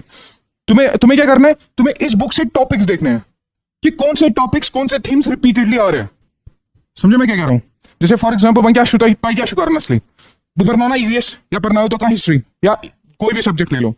यूं ही तुम्हें यहाँ पे क्लासेस दिए, क्लासेस में तुम्हारा डिक्टेशन होगा, एक नोट्स अच्छे से बनाना। ठीक है, उसके बाद क्या करोगे, जो भी तुम्हें टीचर बुक बोलेगा वो तुम्हें लानी पड़ेगी, और उस बुक को भी ढंग से पढ़ना पड़ेगा। जैसे फॉर एग्जाम्पल हिस्ट्री के लिए एनसीईआरटी बोलेंगे, या मैंने बोला इसके लिए पीएमएफआईएस। तो उसके बाद क्या करना, पहले नोट्स अपने क्लासेस को रेगुलरली अटेंड करना। ठीक है, उसके बाद क्या करना, एक मतलब क्या सुनाने आता है, ये बुक ले आना और इस बुक से जितने भी क्वेश्चन है उनकी प्रैक्टिस करना। ठीक है, उससे होगा क्या, एक तो तुम्हें पता चलेगी कि किस थीम से ज्यादा क्वेश्चंस आ रहे हैं। बट ये तब करना जब तुम यहाँ पहले क्लासेस दोगे, नोट्स मतलब नोट्स अच्छे से बनाना, बुक्स जो भी सर टीचर बोलेगा उसको पढ़ना। उसके बाद तुम्हें क्या करना है, इन्हीं एमसीक्यूज की प्रैक्टिस करनी है। 14,000 प्लस क्वेश्चंस है, and majority of the time तुम क्या करोगे, जब भी क्वेश्चन देखोगे उसकी थीम देखना। जैसे फॉर एग्जाम्पल अगर ईवीएस पढ़ाता हूं मैं, ईवीएस में से क्वेश्चन आया किस पे, म्यूचुअलिज्म पे ना। यू शुड नो म्यूचुअलिज्म का टॉपिक जो है वो बायोटिक इंटरेक्शन से आ रहा है, तो you should remember all the biotic interactions. और समझिए सिंपली, या ऐसे याद रखो, जैसे फॉर एग्जाम्पल राजा करके या चोला डायनेस्टी से क्वेश्चन आया, तो you should remember everything about Chola dynasty, because वो तुम्हारे लिए इंपॉर्टेंट बना। या अगर तुम्हारा क्वेश्चन आया फॉर एग्जाम्पल इकोनॉमी से, किसी पोर्शन से क्वेश्चन आया, तो यू शुड रिमेंबर कि वो सारा का सारा टॉपिक हमको लोगों को कवर करना है। आवाज समझिए, अब खुद सोचो ना, इतना दिमाग लड़ी इनसे 14,000 क्वेश्चन, इसमें से अगर तुम 14,000 क्वेश्चन में से 10,000 क्वेश्चन अच्छे से उनकी थीम्स वीम्स कर लोगे, डोंट यू थिंक तुमसे एसएसबी में 70-80 क्वेश्चन निकलेंगे, और उतना ही कट ऑफ रहता है। बट ये थोड़ा हेक्टिक टास्क है। ठीक है, फिर कोई बंदा करता भी नहीं है। अब वो समझिए करना क्या है, सिंपली क्लासेस ज्वाइन किए, यहां से नोट्स ले लिए, मतलब अटेंटिव रहा क्लास में अटेंटिव रहना, यानी कि निंद्रे खसों क्लास में से अटेंटिव रहना। सर आपको डिक्टेट करेगा, वो तो लिखना ही कॉपी पे। उसके बाद क्या करोगे, जो भी सर टीचर तुम्हें बुक बोलेगा पढ़ने के लिए, वो बुक पढ़ना। उसके बाद इन क्वेश्चंस की प्रैक्टिस करना। और तुम्हारे यहाँ वीकली भी टेस्ट होंगे, और वीकली टेस्ट को कोई भी स्किप नहीं करना, वो भी एक क्वेश्चन का एक पूल बन जाता है। समझे मैं क्या कह रहा हूँ? अल्टीमेटली होता यह है कि इन एग्जाम्स में तुम लोगों को ज्यादा पता देखो, दो चीज है, या तो तुम ज्यादा पढ़ोगे, प्रैक्टिस कुछ नहीं करोगे, उसका कोई फायदा नहीं है। ठीक है, तो प्रूव आ रही है, रिवाइज कुछ नहीं कर रहे हैं, बस पढ़ते चले जा रहे हो, खुद की दिमाग का टेस्ट, अपनी नॉलेज का टेस्ट नहीं हो रहा, सोचने को नहीं लगा, does not matter to you 2 घंटे। दूसरा क्या है, दूसरा कम पढ़ोगे बट प्रैक्टिस बार बार करोगे, वो इंपॉर्टेंट है तुम लोगों के लिए। ठीक है, कम ही पढ़ू मगर क्या प्रैक्टिस क्या, एमसीक्यू करी बार बार, एमसीक्यू करी बार बार, उससे होगा क्या, नॉलेज भी रिटेन होगी, प्लस थीम्स भी पता चलेगी कि लुक ये थीम मेरे को लग रहा है इंपॉर्टेंट है, वो भी पढ़ के जाओगे। And once you enter into the examination hall, एक कॉन्फिडेंस भी होगा, लुक मैंने 14,000 प्लस क्वेश्चंस करके आया हूं, तो एटलीस्ट इतना तो कर ही लूंगा कि कट ऑफ के ऊपर चला जाऊं। आवाज समझ गया? एंड साथ साथ में तुम्हारी हैबिट क्या होनी चाहिए, साथ साथ में तुम्हारी हैबिट होनी चाहिए ग्रेटर कश्मीर जीके का न्यूज़पेपर सुनते पारा क्या मां तू ना शोध किताब पढ़ा, तो क्या पढ़ी न्यूज़पेपर है पढ़ा जो मुजा अखबार जो नहीं, देखो अखबार से बहुत किस्म, एक आता है नेशनल अखबार। नेशनल अखबार में ये रहता है कि वो थोड़ा बहुत टफ रहता है पढ़ने के लिए, क्योंकि उसकी लैंग्वेज काफी ज्यादा टफ रहती है। तुम क्या करोगे, तुम बस ग्रेटर कश्मीर रोज लाना, सारा नहीं पढ़ना है, कुछ कुछ चीजें पढ़नी है। ऐसा मैं क्यों कह रहा हूं, देखो तुम्हारा इससे कॉम्प्रिहेंशन भी होगा, न्यूज़पेपर पढ़ के कॉम्प्रिहेंशन भी हो जाएगा, वो अच्छा खासा हो जाता है, काफी ज्यादा स्ट्रांग हो जाता है कॉम्प्रिहेंशन भी। न्यूज़पेपर पढ़ के you will get to know many many new words, वो भी तुम्हारा इंग्लिश सेक्शन में आ जाता है। न्यूज़पेपर पढ़ के तुम्हारा इंग्लिश भी सुधर जाएगा। न्यूज़पेपर पढ़ के you can also speak then. Newspaper पढ़ के इतना ज्यादा रीडिंग स्किल एनहांस होता है कि once you start to read the book, वो खुद ब खुद ऑटोमेटिकली दिमाग में चली जाती है। कुछ समझे? अब इसको कितना टाइम दोगे, शाम को 1 घंटा दिया करो इसको, 1 घंटा तो तुम्हें न्यूज़पेपर को देना पड़ेगा। ग्रेटर कश्मीर पढ़ो या पढ़ो हिंदू या एक्सप्रेस, मेरे को लगता है पहले इससे स्टार्ट करो, क्योंकि तुम्हारे पास उतना इंग्लिश या उतनी ज्यादा वोकैबुलरी सही से नहीं होगी। ठीक है, अगर वो भी डायरेक्टली पढ़ सकते हो बट उसकी वोकैबुलरी टफ है, तो साथ में डिक्शनरियां रखनी पड़ेगी, तो ये पढ़ लेना पहले। अब ये तो समझ, तो क्या क्या करना पड़ेगा। एक एस्पिरेंट, अगर तुम 1 साल या 8 महीने जितना भी यहाँ कोर्स है, 8 महीने ढंग से मेहनत करोगे, आई एम प्रॉमिसिंग यू 8 या 10 महीने 1 साल अगर अच्छे से मेहनत करोगे, जितनी भी नॉलेज तुम गेन करोगे ना, सो अगर जिंदगी में जायके हैं, ये मेरे से लिख के ले लो, बट प्रोवाइडेड 1 साल मेहनत करोगे।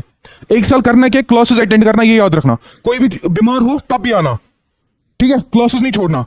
बिकॉज अल्टीमेटली देखो, फॉर एग्जाम्पल कोई तुम में से साइंस का बैकग्राउंड का होगा, तुम बोलोगे अब मैं साइंस क्लास नहीं दूंगा क्योंकि मेरे को मैं साइंस के बैकग्राउंड से, तो साइंस क्यों ही पढ़ना। बट कभी ना कभी उन क्लासेस में 1 या 2 चीजें ऐसी होती है जो तुम लोगों को नहीं पता होती है, that is more worth it. कुछ समझे मैं क्या कह रहा हूँ? तो क्लासेस पहले अटेंड करना। क्लासेस में अपने नोट्स कैसे बनाओगे, मतलब मेरे हिसाब से अगर ये पीएच हो कुछ पीएच नहीं, तो इनसे A4 साइज है, वो प्लेन शीट्स ना क्या मुझे कॉपी, ऐसी कॉपी लाना, मतलब सिंपल ये कॉपी लाना, ये सेम कॉपी स्पाइरल, मतलब हर किसी सब्जेक्ट के लिए अलग अलग स्पाइरल ले आना। इसमें करोगे क्या, जितना भी ये पेज है ना पूरा, सपोज ये पेज है, इसका 2/3 पे लिखना, 2/3 को लगभग यूथ, मतलब इस सेक्शन में लिखना, ये इस पे छोड़ देना। ठीक है, मतलब अगर ये पेज है A4 साइज का, इसमें से तुम पूरा का पूरा कंटेंट लिखोगे, अपने नोट्स लिखोगे। ठीक है, मतलब जरूरी नहीं है ये स्पाइरल लाना, मतलब कोई भी कॉपी लाना मगर बड़ी फाइल लाना। ठीक है, और ये जो पोर्शन बचा ये वाला, इसमें क्या करोगे, इसमें तुम्हारा करंट अफेयर ऐड होगा। करंट अफेयर कहां से ऐड होगा, न्यूज़पेपर से ऐड होगा। जैसे फॉर एग्जांपल ये ईवीएस का, फॉर एग्जांपल ये ईवीएस पढ़ रहे हो तुम, कल को तुमने जीके जब उठाया, वहां पे तुम्हें एक नेशनल पार्क के बारे में पता चली कि ये नेशनल पार्क इस स्टेट में लोकेटेड है, इसमें ये मसला हुआ। जैसे फॉर एग्जांपल हमने चीता कहां से लाए थे, तो तबक चीता कहां से लाए थे, नमीबिया, साउथ अफ्रीका से, और रखे कहां थे, रखे इशना मैंने अच्छा नॉलेज, मतलब अच्छा वन तूफान क्लासेस की जरूरत, ये तो तुम्हारा किसी कवर होना चाहिए था। मतलब सिंपल, अगर स्क्रॉल करो ट्विटर से करो स्क्रॉल, है इंस्टा से करो स्क्रॉल, एटलीस्ट न्यूज़पेपर चैनल्स को सब्सक्राइब किया करो, वहां ये इन्फॉर्मेशन आती रहती है। इनको डाला गया था कूनो नेशनल पार्क में। Kuno national park is a national park that is located in MP, Madhya Pradesh में लोकेटेड है। अब सपोज तुमने नोट्स बनाए, जहां तुमने नेशनल पार्क का टॉपिक लिखा, एक नई नेशनल पार्क तुम्हें पता चली, just write down it here, सारा का सारा कंटेंट एक कॉपी पे आना चाहिए, ये पॉइंट याद रखना। सच दैट कि बाय द टाइम रिवीजन का टाइम आए तुम्हें 2-3 कॉपी ना खोलनी पड़े, एक कॉपी इकोनॉमी के लिए मोर देन इनफ। अब आइडिया समझ, जब तुम अभी सारा कुछ यहाँ कंप्लीट करोगे, उसके बाद क्या करना, तुम मतलब बुक्स पढ़ोगे, और ये कोशिश करना जैसे जैसे सर आगे चल रहे हैं, जैसे मैं ईवीएस पढ़ा रहा हूँ या कोई सर हिस्ट्री पढ़ा रहा है, तो यूं ही हिस्ट्री स्टार्ट किया, चैप्टर बुक भी साथ साथ पढ़ो। Bye the time history done, तुम्हारी बुक्स भी डन। कुछ समझे, मतलब एटलीस्ट कम से कम एक रीडिंग सर के साथ ही हो। अब क्या आइडिया समझ, ये तरह समझ गए। सिमिलरली अगर इकोनॉमी है, इकोनॉमी के लिए क्लास 11th या क्लास 12th की इकोनॉमी ले ली, सर ने ये बुक रिकमेंड की, यूं ही क्लासेस स्टार्ट हो गए फर्स्ट चैप्टर से, मतलब 10 या 15 या 20 जितने भी क्लास सर को लगेंगे, उसी टाइम में तुम्हें क्या करना है, उसी टाइम में बुक भी पढ़नी है। एक रीडिंग सर के साथ बनती है, एक रीडिंग कम से कम जब भी सर पढ़ेगा एक रीडिंग उसके साथ करनी पड़ेगी। ये क्यों कह रहा हूं मैं, तुम बुक पढ़ोगे, सर का कंटेंट भी ज्यादा से ज्यादा समझ में आएगा। And don't give up, don't give up का क्या मतलब है, कभी कभार इनिशियली क्या हो जाता है, हिस्ट्री स्टार्ट किया, इकोनॉमी स्टार्ट किया, पॉलिटिक्स स्टार्ट किया, पहले 2-3 क्लासेस लगता है सर ये सेक्शन कल पीठ या पर नहीं आ रहा, अच्छा ठीक, तो गिव अप नहीं करना, मतलब कोशिश करना क्लास में बैठने की। By the time after 4-5 class you will feel assimilated, तुम्हें लगेगा एक्लेटमाइज हो जाओगे, यू विल फील लाइक हाँ ठीक है चीजें आप समझ में आ रही है, तो गिव अप नहीं करना। स्पेसिफिक इन सब्जेक्ट्स में जो काफी ज्यादा टेक्निकल है, जैसे ईवीएस है, जैसे साइंस एंड टेक है, सॉरी साइंस है, बेसिक साइंस है, या आपका इकोनॉमी है, पॉलिटी हिस्ट्री, तो ऑलमोस्ट वो हो ही जाता है। जो टेक्निकल सब्जेक्ट है जिनको पढ़ने में काफी ज्यादा टाइम लगता है, उनमें तुम्हें लगेगा कि सर अब गिव अप करने का टाइम आया, तो गिव अप नहीं करना, अच्छा ठीक। सिमिलरली कोशिश क्या करोगे, और कोशिश ये करना कि bye the time after 1 year, हाँ, जब तुमने सारी की सारी बुक्स पढ़ी होंगी, सारे के सारे नोट्स तुम्हारे पास है, बुक एटलीस्ट कम से कम एनसीईआरटी की 3 रीडिंग करना, कम से कम 3 रीडिंग, ज्यादा से ज्यादा 5 या 6 इज बेटर, ठीक है। जैसे हिस्ट्री, बेसिक हिस्ट्री की बुक ली, ओल्ड एनसीईआरटी, या मैंने जो चैप्टर्स बोले उनकी एटलीस्ट कम से कम 3 बारी रीडिंग करनी है, ठीक है। Bye the time after 1 year जब तुम्हें लगेगा कि नहीं अब चीजें समझ में आ रही है, मतलब ऑलमोस्ट सारी के सारी जो मैं एग्जाम्स भी दे रहा हूँ अच्छा खासा स्कोर हो रहा है। अब score for example cut off की लाइन ये है, सपोज 78 कट ऑफ है, तुम रिपीटेडली 69, 70, 71, 74 यहां तक पहुंच रहे हो, इट मीन्स तुम स्लोली क्या कर रहे हो, स्लोली इंप्रूव कर रहे हो।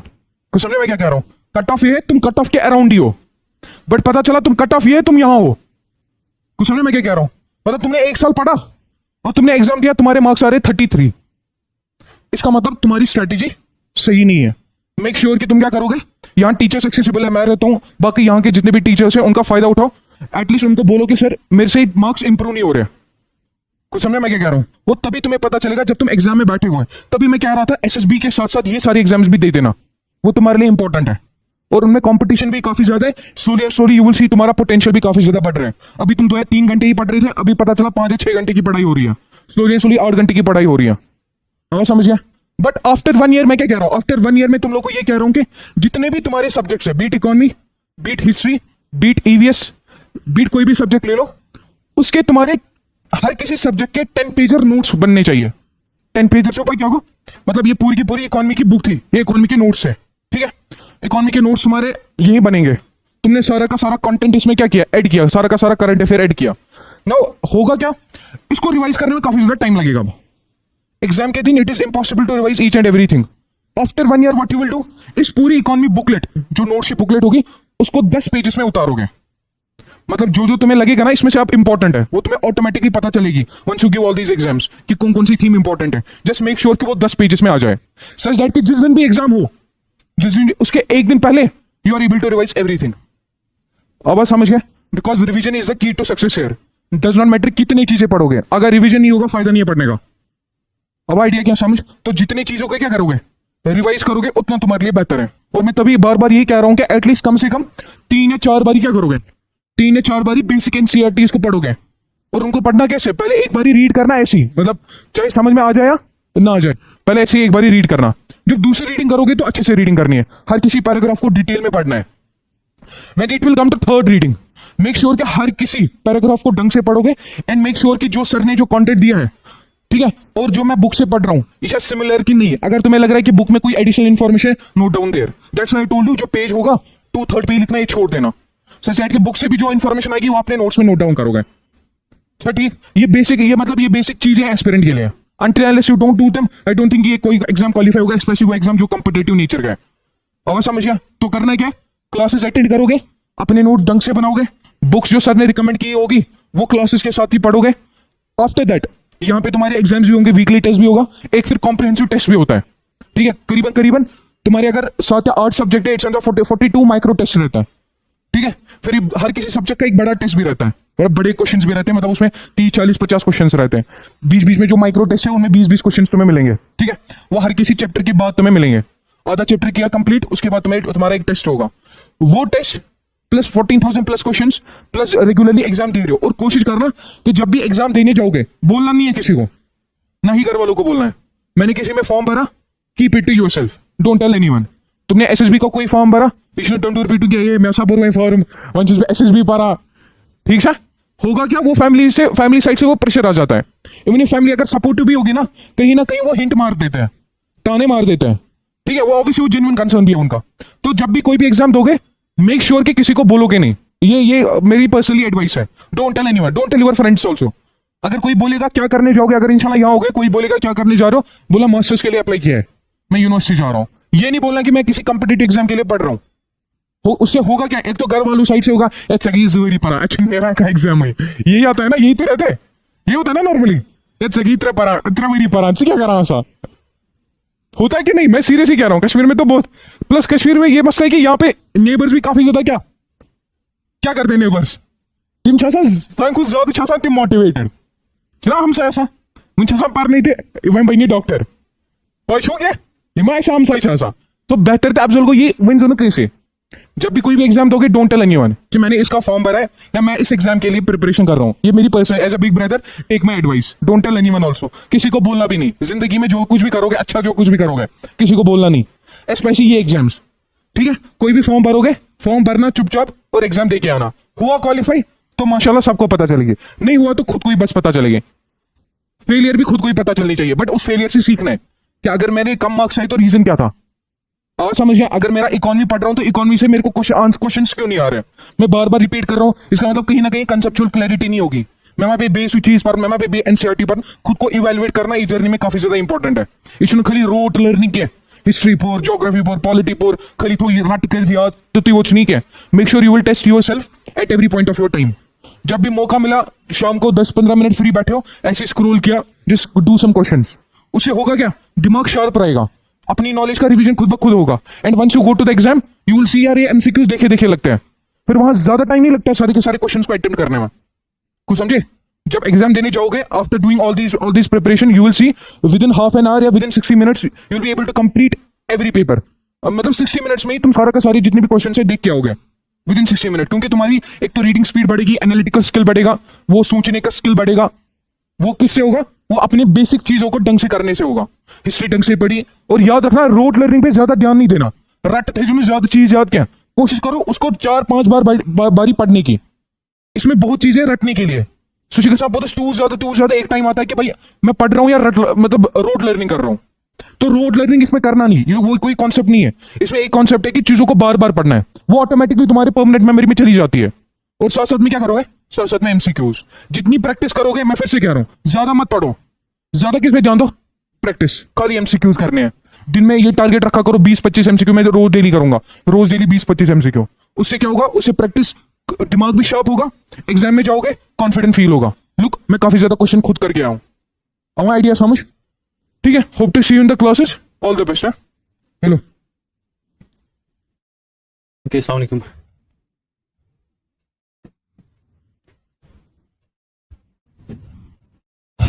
My name is Akhtar Hussain Sheikh and I teach you J&K portion and some part of the economics. What we are going to discuss in this class is first thing, maybe हम एक छोटा सा एक topic पढ़ेंगे, just आपको मैं introduction दूंगा, और वो टॉपिक रहेगा J&K's panchayat raj act 1989. Do you guys know what is panchayat? How many of you know panchayat क्या होते हैं? आप लोग सुन पा रहे हैं मुझे? श्योर? ठीक है, या अब you can come forward, no big deal, कम।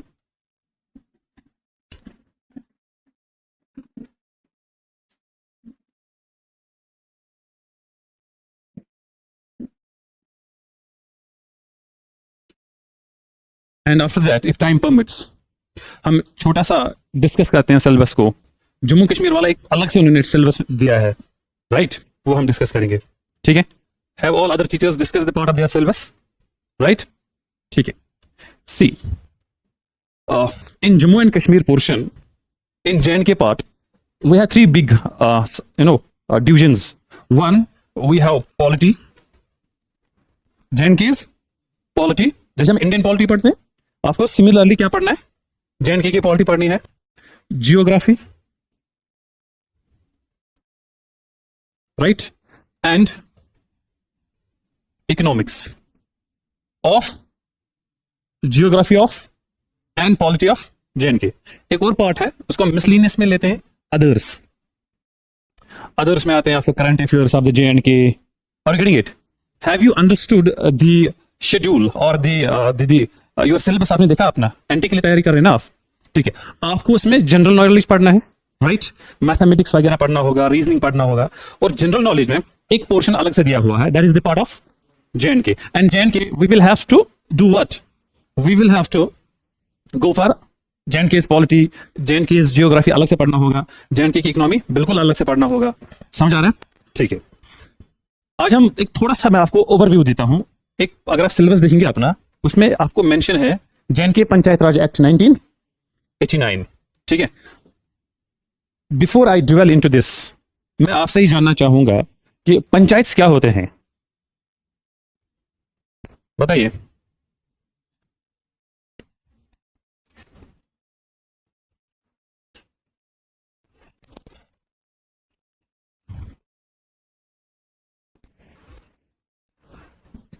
है आपके सिलेबस में mention? Okay, how many of you do not understand panchayat क्या होते हैं? Raise your hands. It's okay, because आप पढ़ने के लिए आए हो। आई डोंट एक्सपेक्ट यू कि आप पूरा पढ़ के आए हो, ठीक है, इसलिए तो यहां पे आए हो ना। पंचायत किसको नहीं पता क्या होता है? How many of you have no knowledge of? Maybe word सुना होगा, है ना? आपने वर्ड सुना है पंचायत? पता है आपको पंचायत क्या होते हैं? नहीं। ठीक है, okay, that is actually you have come here. ठीक है, okay. Before I teach you about panchayat, मैं आपको एक आइडिया दूंगा कि जो स्टेट और पब्लिक होता है, इनके बीच में क्या रिलेशन है। स्टेट मतलब गवर्नमेंट, स्टेट मतलब government. See, the relationship between government and the public is that government इनको बोलता है कि आप हमें दे दो रिप्रेजेंटेटिव्स। क्या दे दो आप? ठीक है, पब्लिक से ही निकल के आते हैं रिप्रेजेंटेटिव्स, ठीक है। और सारे रिप्रेजेंटेटिव्स को हम एमएलएस भी बोलते हैं, एमपीज भी। यहां तक सबको समझ आया? मेंबर ऑफ द पार्लियामेंट और एमएलएस नाम सुना है। और वो आपको फिर क्या करते हैं? वो आपको गवर्न करते हैं। वो क्या बनाते हैं? They make laws for the welfare of public. समझ आ रहा है आपको? आ रहा है समझ? ठीक है। यू ऑल्सो पे समथिंग कॉल्ड, डू यू पे? मैं आपको आइडिया दे रहा हूं कि स्टेट और पब्लिक, स्टेट मतलब गवर्नमेंट एंड पब्लिक मींस लोग, ये कैसे काम कर रहे हैं? What is the relationship between these two? Right, one, you will send your representatives in the form of MLAs, MPs, sarpanch, they will form government। वो एक गवर्नमेंट बनाएंगे और आप ही को रूल करेंगे। हो रहा? ठीक है। एक और चीज भी आप दे दो, कभी कभी आप क्या देते हो? टैक्स देते हो, फी देते हो, बिजली का फी, फाइन भी देते हो। वो किसके पास चला जाएगा? गवर्नमेंट बदले में आपको क्या देगा? Yes, services. Can you name some services like water, electricity, hospitals, schools, roads. आपको आ रहा है समझ? This is the basic fundamental relationship between government and, right? Okay, but this relationship it works at 3 different levels. It works at 3 different, 3 लेवलों पे ये relationship चलता है, ठीक है। 1, central level. Central level, what do you mean by central level? Very simple. At the central level आपको ये सब पता है, you know this thing, it is just that मेरा काम क्या है? उस इंफॉर्मेशन को आपके दिमाग से थोड़ा एक्टिवेट करना है। यू ऑल नो दिस, लेकिन आपने सोचा नहीं था इसके बारे में ऐसा कभी। Teaching is a job where a teacher has to awaken the students. It's not कि आपको पता नहीं है, ठीक है, बस आप अवेकन नहीं हो, आप इन चीजों को लेके होशियार नहीं हो, otherwise you know it. Central level में क्या है? You have government here, right? This government is represented by PM का मतलब prime minister plus his ministers. लेकिन जब पब्लिक इलेक्शन कराती है या पब्लिक इलेक्शन में पार्टिसिपेट करते हैं, they will elect member of, they will इधर गो लोकसभा और दे, यहां तक है समझ? ये है one level, that is known as, there is another level that is known as good state level. At the state level, the government is represented by chief minister plus council of ministers. Who is the chief minister of UT? जानते हैं पक्का? ठीक है। And here public will public will elect, उनको हम बोलते हैं MLAs. ये सब पता है ना आपको? Sure. But India is the only country, बाकी रेस्ट ऑफ द कंट्रीज में ये टाइप रिलेशंस हैं, दो, सेंट्रल वाला एंड स्टेट वाला। But in India we have a third tier of government, third tier of, उनका नाम है और उसको हम बोलते हैं third tier is that is what we call panchayats. Panchayat भी बोलते हैं रूरल एरियाज में। If you are from urban areas you call them municipalities. Panchayat and, समझ आ रहा है? फिर से first we had central government, right? Okay, इसके जस्ट नीचे है स्टेट गवर्नमेंट, राइट? और हर एक स्टेट के नीचे एक और पिलर है हमारा, उनको हम बोलते हैं पंचायत एंड म्युनिसिपैलिटीज। यही पंचायत राज हमें पढ़ना है जम्मू कश्मीर का। Are you getting it?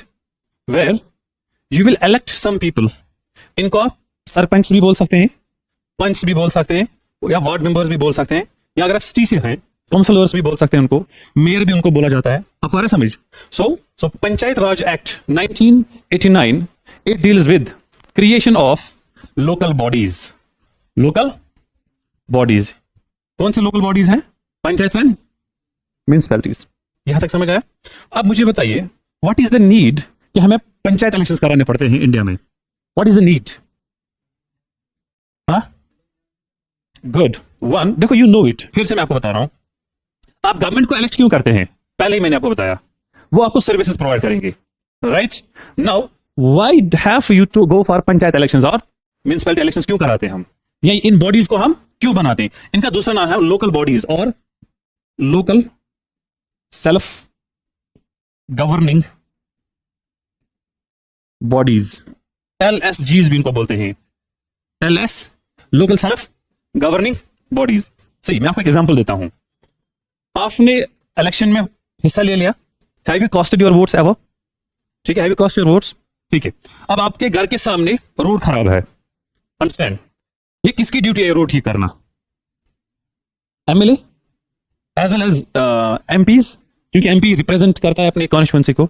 आप क्या करते हैं, आप एक एप्लीकेशन लेके जाते हैं एमएलए के घर, ठीक है, या उनके रेजिडेंस पे, तो एमएलए को आप मिल नहीं सकते हो जल्दी, बोलेंगे साहब मे बी बाहर गए हैं, साहब सो रहे हैं, ठीक है, साहब मैडम के साथ घूमने गए हैं। So there is a gap, there is a gap between, there is a gap between elected मतलब एमपीज और MLAs, there is a gap between elected, जो इलेक्ट किए हैं, एंड इलेक्टोरेट। इलेक्टोरेट मतलब पब्लिक। आप नारे क्यों देते हो? जीतेगा भाई जीतेगा, ये जीतेगा वो जीतेगा। व्हाई?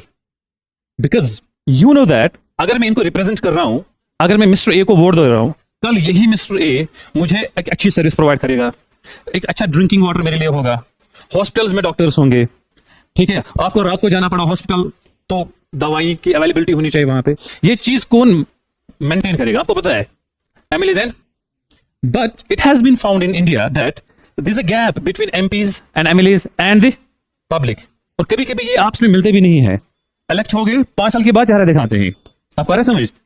तो ये गैप जो है, इसकी वजह से, इस गैप की वजह से एक डेफिसिट हो गया, एक कमी रह गई, इसको हम बोलते हैं डेवलपमेंटल डेफिसिट। वो रोड ठीक हुआ आपके घर के सामने? नहीं। आपने फोन किया, साहब नहीं है अवेलेबल, सालों साल वो रोड खराब रहेगा, ठीक है। अच्छा, आपने घर बनाया, नया घर, वहां तक बिजली का खंभा नहीं पूछा अभी तक, वहां अभी ड्रिंकिंग वाटर नहीं पूछा, आप बार बार गए इन 2 डिपार्टमेंट्स के पास, वो आपको, उसको हम बोलते हैं they make you go for from pillar to post. एक जगह से उधर जाओ, वो बोलेंगे नहीं उधर जाओ। आपको आ रहा है समझ? चप्पल तो घिसी जाएगी, आपके पैर भी घिसेंगे, लेकिन ना खंभा लगेगा ना पानी आएगा। इसको हम बोलते हैं डेवलपमेंटल डेफिसिट। डेफिसिट मतलब कमी। ये चीज को फुलफिल करने के लिए the government of India and many different committees, इन्होंने सोचा क्यों ना हम एक ऐसी बॉडी क्रिएट करें, why should not we have an elected body which is represented by public, which is close to the public only, which is represented by the, this is also represented by the public, but यहां पे closeness तो हमने वो बोला कि लोगों के ही अंदर हम एक नया रिप्रेजेंटेटिव खड़ा करेंगे जो लोगों के बीच में रहेगा और आपकी local issues, local self governing, आपकी लोकल इश्यूज पे बड़ा ध्यान देगा। और हमने उस बॉडी का नाम रखा है panchayat if it is in rural areas और municipalities if it is in urban areas. ठीक है, और पंचायत को कौन हेड करता है? अच्छा, तो आप किसको इलेक्ट करते हो? सरपंच को। ठीक है, या आप मेयर को भी बोल सकते हैं। ठीक है, या कोई और। अब do you know the difference between N MLA and sarpanch? ये सरपंच आपको शाम को मस्जिद में भी मिलेगा, आपको आ रहा है समझ? नाई की शॉप पे भी मिलेगा। This is the actual reason. MLA नहीं मिलेगा नाई की शॉप में, वो जहां पे कटिंग कराएगा हकीम आलिम के पास कराएगा। ठीक है, मेरे कहने का मतलब है when you have an elected body which is about the local issues only. वो रोड ठीक कराना था, आपके घर के पास पानी नहीं था, बिजली नहीं थी, वो आप डायरेक्ट किसको बोलोगे? आपको आ रहा है समझ? You don't have to call an MLA. One second, developmental काम लोकल लेवल पे होना चाहिए। डेवलपमेंटल काम लोकल लेवल पे होना चाहिए। ये कौन डिसाइड करेगा कि लोकल लेवल पे आपको हॉस्पिटल चाहिए या स्कूल चाहिए? Who will decide it? The public only. आपको आ रहा है समझ? देखिए ना, पंचायत से पहले जितने भी प्लान्स बनते थे, प्लानिंग होती थी, वो टॉप टू डाउन होती थी। सेंटर से प्लान बनता था, स्टेट्स को दिया जाता था पैसा, और स्टेट्स फिर डिस्ट्रिक्ट्स में ये पैसा डिवाइड करते थे और आपके पास आता था पैसा। ठीक है, लेकिन आपकी स्कूल में, सॉरी आपकी एरिया में स्कूल है, हॉस्पिटल नहीं है फॉर एग्जांपल। ठीक है, लेकिन सैंक्शन हो गया है स्कूल की एक नई बिल्डिंग बनाना। समझ आ रहा है? ये कहां सैंक्शन हो गया? सेंट्रल में। मुझे बताइए, does it represent your need? No. लेकिन जब हमने पंचायत लाए, हमने सरपंच इलेक्शंस कराए और म्यूनिसिपैलिटी इलेक्शंस कराए, हमने उनको ये पावर्स दे दिए कि आप प्लानिंग अब लोकल लेवल पे शुरू करेंगे। अब आप प्लानिंग कहां शुरू करेंगे? लोकल लेवल पे। वो कैसे करेंगे? देखिए, इसको हम बोलते हैं सेंट्रलाइज्ड प्लानिंग। क्या हम बोलते हैं इसको? जब प्लान ऊपर से ही बन के आता है, आपको नीचे बैठ के एक्सेप्ट करना है और कुछ कोई चारा नहीं है। There is something called decentralised planning. Decentralised planning, हमने पावर्स किनको दे दिए? पंचायत को। और क्या उनको बोला कि आप प्लान अपनी जगह पे बनाओ। तो एक विलेज है यहां पे, बताओ आप किस विलेज से हो? करगिल? चलो, LOTSUM, you are from Lotsum. ये एक विलेज है ना? Is it a village? Right. Now you have for example for 5 minutes you have an sarpanch over there. You have a sarpanch there. Sarpanch will call the meeting of the मोहल्ला वाला, मोहल्ला की meeting. शाम को किसी के घर में आज मीटिंग है और ये आपस में मिलकर डिसाइड करेंगे हमें किस चीज की जरूरत है। इनको स्कूल बिल्डिंग नहीं चाहिए, they don't need a school building, but they do not have a dispensary. तो वो एक मीटिंग में डिसाइड करेंगे यार हमारे पास डिस्पेंसरी की कमी है। ठीक। And they will also think that 5-10 घर ऐसे हैं जो मोहल्ले से निकल के उधर बसने गए, रहने गए, वहां पे इनके पास इलेक्ट्रिसिटी, वाटर सप्लाई वहां पे। तो आ गया प्लान में 2 चीजें, electricity and for those few houses over there. ये कहां पे डिस्कस हो रहा है? सेंट्रल लेवल पे नहीं, ये लोकल विलेज लेवल पे। तो विलेज लेवल पे आप प्लान बनाओगे, you will make a plan at village level. इस प्लान को आप फॉरवर्ड करेंगे कहां पे? ब्लॉक लेवल पे। ब्लॉक लेवल पे, ठीक है, ओके। एंड ब्लॉक लेवल से आगे ये प्लान जाएगा डिस्ट्रिक्ट लेवल पे या तहसील लेवल पे, district level, and district will send it to state, and state ultimately sends this plan to the, आपको आ रहा है समझ? इसको हम बोलते हैं सेंट्रल प्लानिंग और दूसरा नाम है top down, top down planning. इसका दूसरा नाम है डिसेंट्रलाइज्ड और बॉटम अप। ये किसकी वजह से हुआ? पंचायत की वजह से, म्यूनिसिपैलिटीज की वजह से। आपको आ रहा है समझ? अब पंचायत क्या है? Panchayat is a system, right, where the local people which are at the village level, वो कुछ लोगों को इलेक्ट करेंगे। क्या करेंगे? And those people will make the plans of that village only, they will make the plans of that village only, ठीक है। And they will see कि what are the requirements of this village, ठीक है, समझ आ रहा है? Okay, ये है एक तरीके से आप ये समझ सकते हो, दिस इज द रीजन हमने पंचायत को इंट्रोड्यूस किया कहां पे? इंडिया में, ठीक है। एक और एग्जांपल मैं आपको देता हूं। जितनी भी स्कीम्स आती हैं, फॉर एग्जांपल एक स्कीम आ गई है, अंडरस्टैंड, कि जितने भी आपके बीपीएल लोग हैं किसी भी एरिया में, बिलो पॉवर्टी, ठीक है, for example they will get 5 kg rice per month per person free, right? ये स्कीम है. Now you have to identify the beneficiaries. अच्छा, प्राइम मिनिस्टर को पता है कि विलेज ए में कौन सा गरीब बैठा है? नो, उसको इतना पता है कि मुझे कितना इनको पैसा देना है. ये किसको पता है कि ए गरीब है या बी गरीब है? Who knows this thing? The local people. आपको आ रहा है समझ? एक रीजन ये भी है दैट अब जितनी भी स्कीम्स आती है ना आजकल, जितनी भी स्कीम्स हैं, और वो स्कीम्स का एक्चुअल हकदार कौन है, ये भी कौन डिसाइड करेगा? पंचायत डिसाइड करेगा. आपको आ रहा है समझ? या लोकल आपके म्यूनिसिपैलिटीज में, अगर आप सिटी में रह रहे हैं, ठीक है, वाटर सप्लाई नहीं है, इलेक्ट्रिसिटी नहीं है, रोड्स नहीं है, you can all go for the panchayats और these municipalities and get all these things done. इससे क्या हो गया? वो डेवलपमेंटल गैप जो था ना, वो क्या हो गया? कम हो गया. ठीक. Second, okay, stop here. Is there any question till now? Is there any question? Our class is up to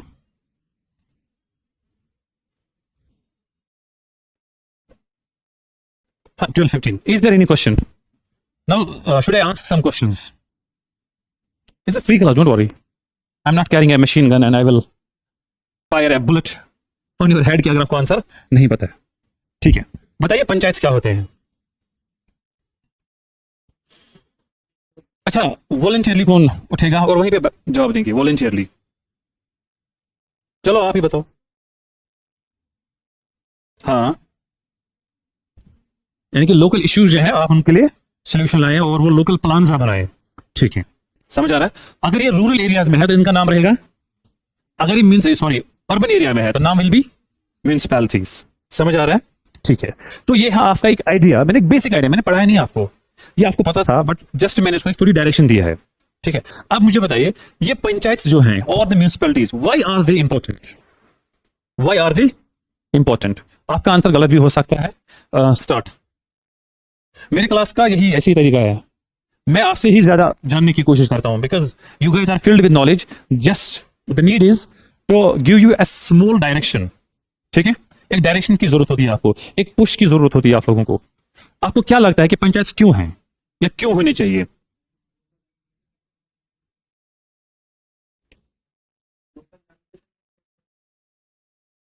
यानी कि सेंटर वालों को इससे यह पता चलता है कि what is the basic need that is required by that group और बाय दैट एरिया. आप बताइए.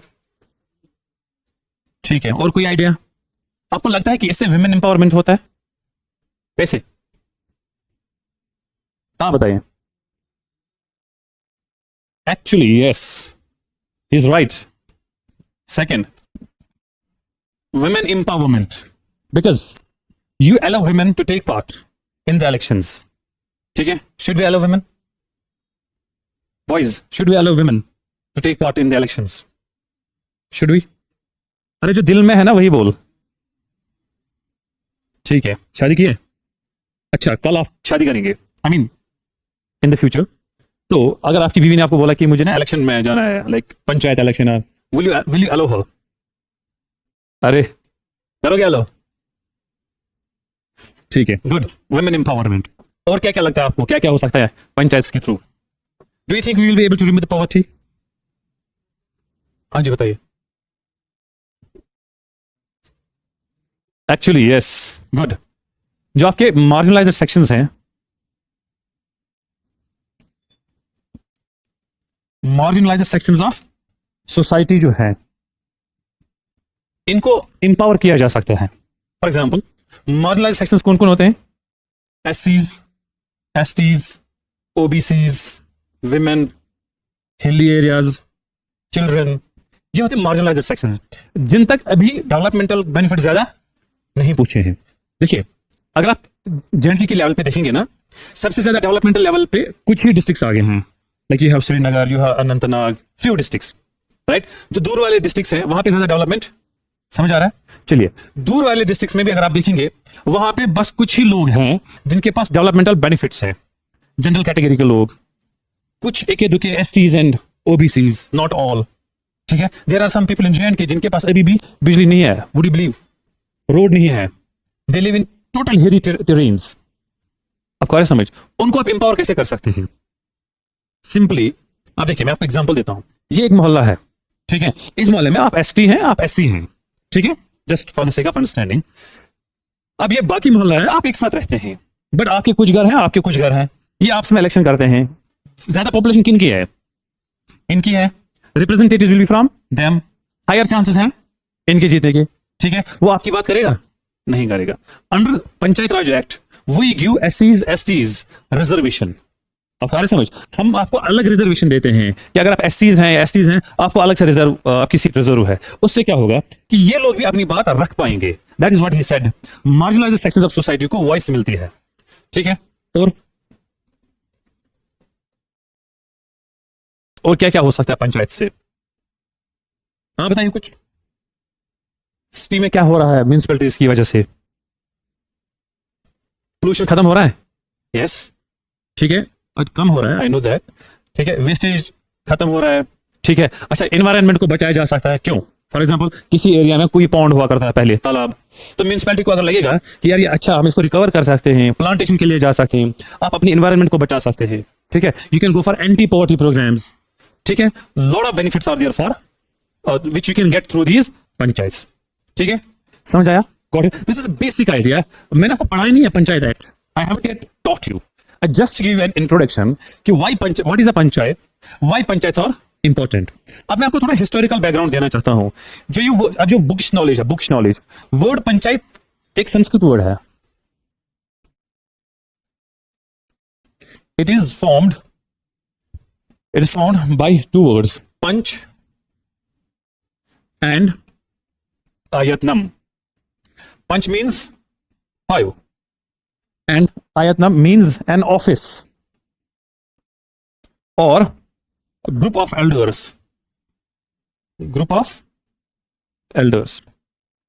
आपने एंशिएंट इंडिया पढ़ा है कभी? एंशिएंट इंडिया नहीं, थोड़ा बहुत। अब जिन्होंने पढ़ा है, जिन्होंने नहीं पढ़ा है, अंडरस्टैंड दैट, ये लिखो मत, मैं अलग से पढ़ाऊंगा उस दिन। एंशिएंट इंडिया में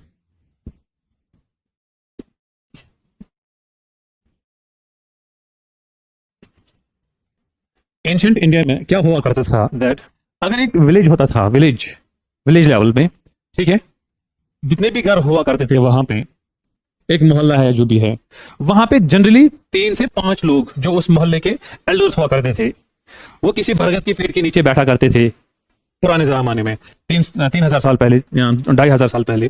तो वो आपस में उस मोहल्ले के छोटे छोटे मामला डिस्कस किया करते थे, अखबार समझ।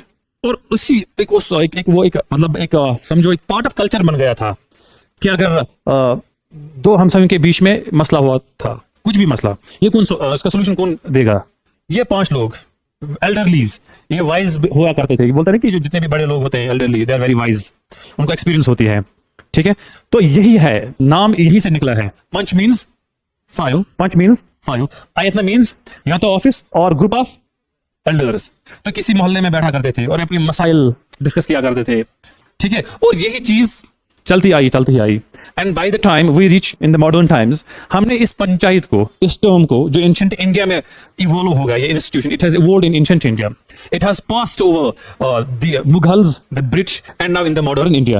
एंड मॉडर्न इंडिया में हमने सोचा this is one of the best institution that only exists in India and not anywhere in the world, ये वाला इंस्टीट्यूशन, पंचायत का institution. And we thought why not give them powers, why not give them, इसको एक आप समझो, मतलब एक अच्छा इंस्टीट्यूशन की शक्ल में हम क्रिएट करेंगे, through which you can solve your local issues, you can solve your, that is why they are known as LSG। What do you mean by LSG?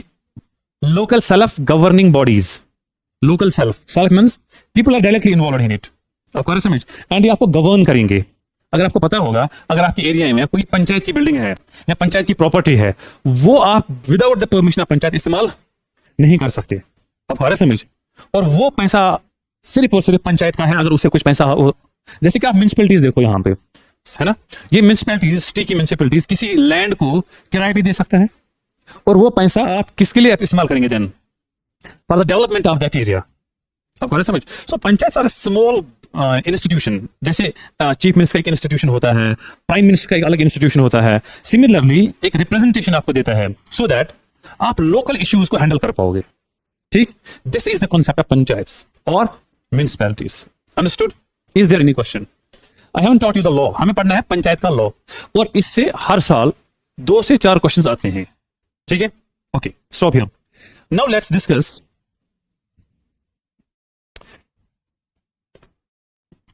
Do you have the idea कि ये exam क्या, मतलब what is the syllabus and all that? आपको पता है ना? पता है या नहीं पता है? ठीक है, इस एनटी का एग्जाम, हाँ आज वही हो कि एक ही बात है, जनरल एसएसबी और NT one and the same thing. ठीक है, अब जेएनके में आपको क्या क्या पढ़ना है?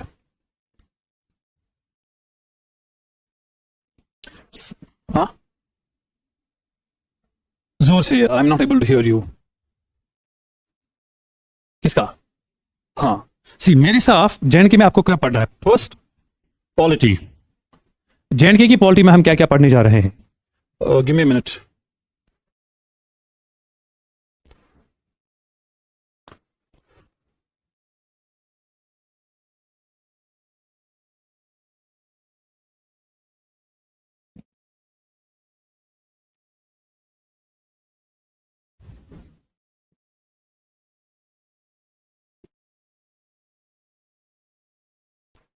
Do you have the syllabus with you?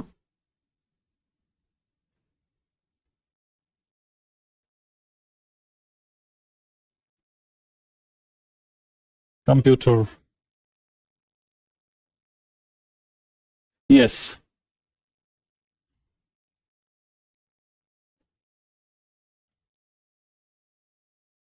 ठीक है, सी जम्मू एंड कश्मीर, पूरा जम्मू एंड कश्मीर मैं पढ़ूंगा आपको हिस्ट्री के बगैर। History will be done by history sir only.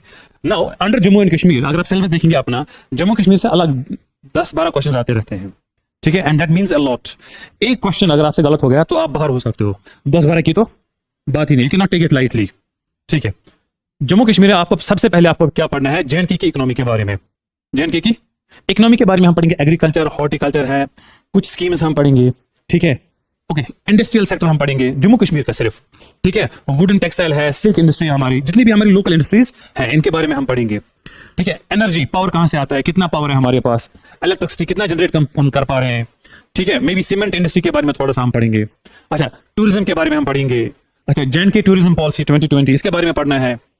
ठीक है, ओके, जेएनके जियोग्राफी। अब जियोग्राफी में हम क्या पढ़ेंगे? Physiography of Jammu and Kashmir.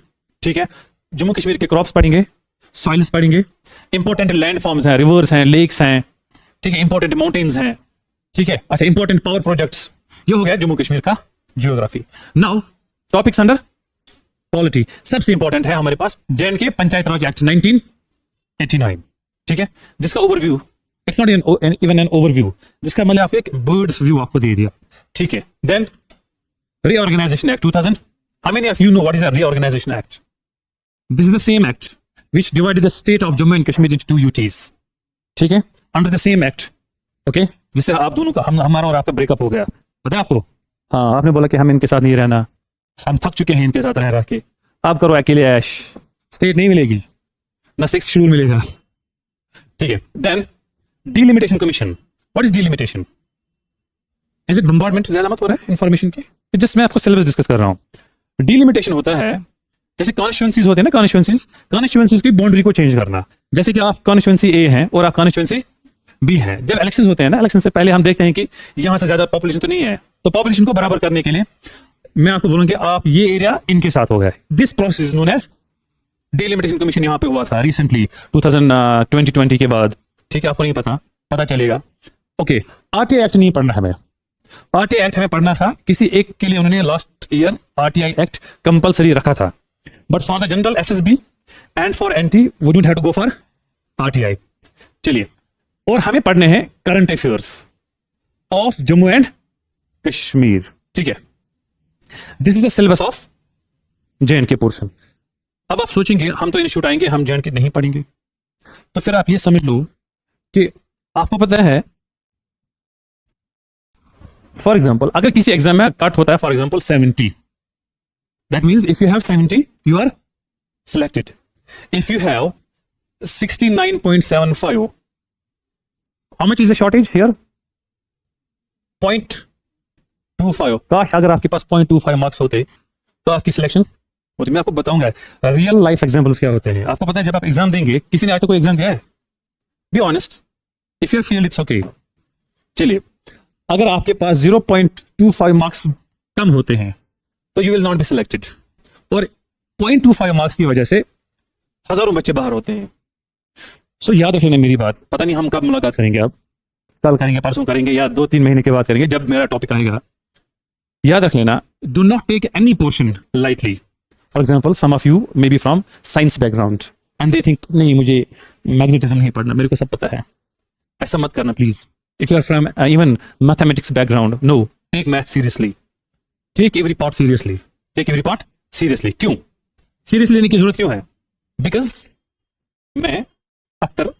मैं ये हर क्लास में बोलता हूं, एनी एग्जाम जो है, any exam is a battle field. Any exam is a जंग का मैदान होता है। And you know the rule of जंग का मैदान, द रूल ऑफ जंग का मैदान is that in a battle field if you are fighting, the bullet can come from anywhere. आप इस फ्रंट को बचाने की कोशिश करेंगे, गोली यहां से आएगी, आप इधर मुड़ेंगे, गोली। इज इट और नॉट? This happens. नाउ मैं आपको इसको एग्जांपल में कन्वर्ट करता हूं रियल लाइफ में। आप मैदानी जंग में हैं, आपने इंग्लिश तैयार किया, लेकिन गोली आई मैथ्स की तरफ से, मर गए आप, you are done, you are gone. आपको समझ, आपने सोचा मैं एमएससी मैथ हूं, मैथ मेरा कुछ नहीं बिगाड़ेगा, आपने डिफेंड किया यहां पे, लेकिन एकदम एक छोटी सी गोली आई जैन के पोर्शन से। Are you getting it? So you have to prepare in such a manner that even the questions comes from any of that, you should be in a position at least you have an information of that question। ऐसे आपको तैयारी करनी है, ठीक है? समझ आ रहा है? So what I mean is that you cannot take anything or any topic lightly। हर एक चीज को सीरियसली लेना है, ठीक? ओके, और कुछ?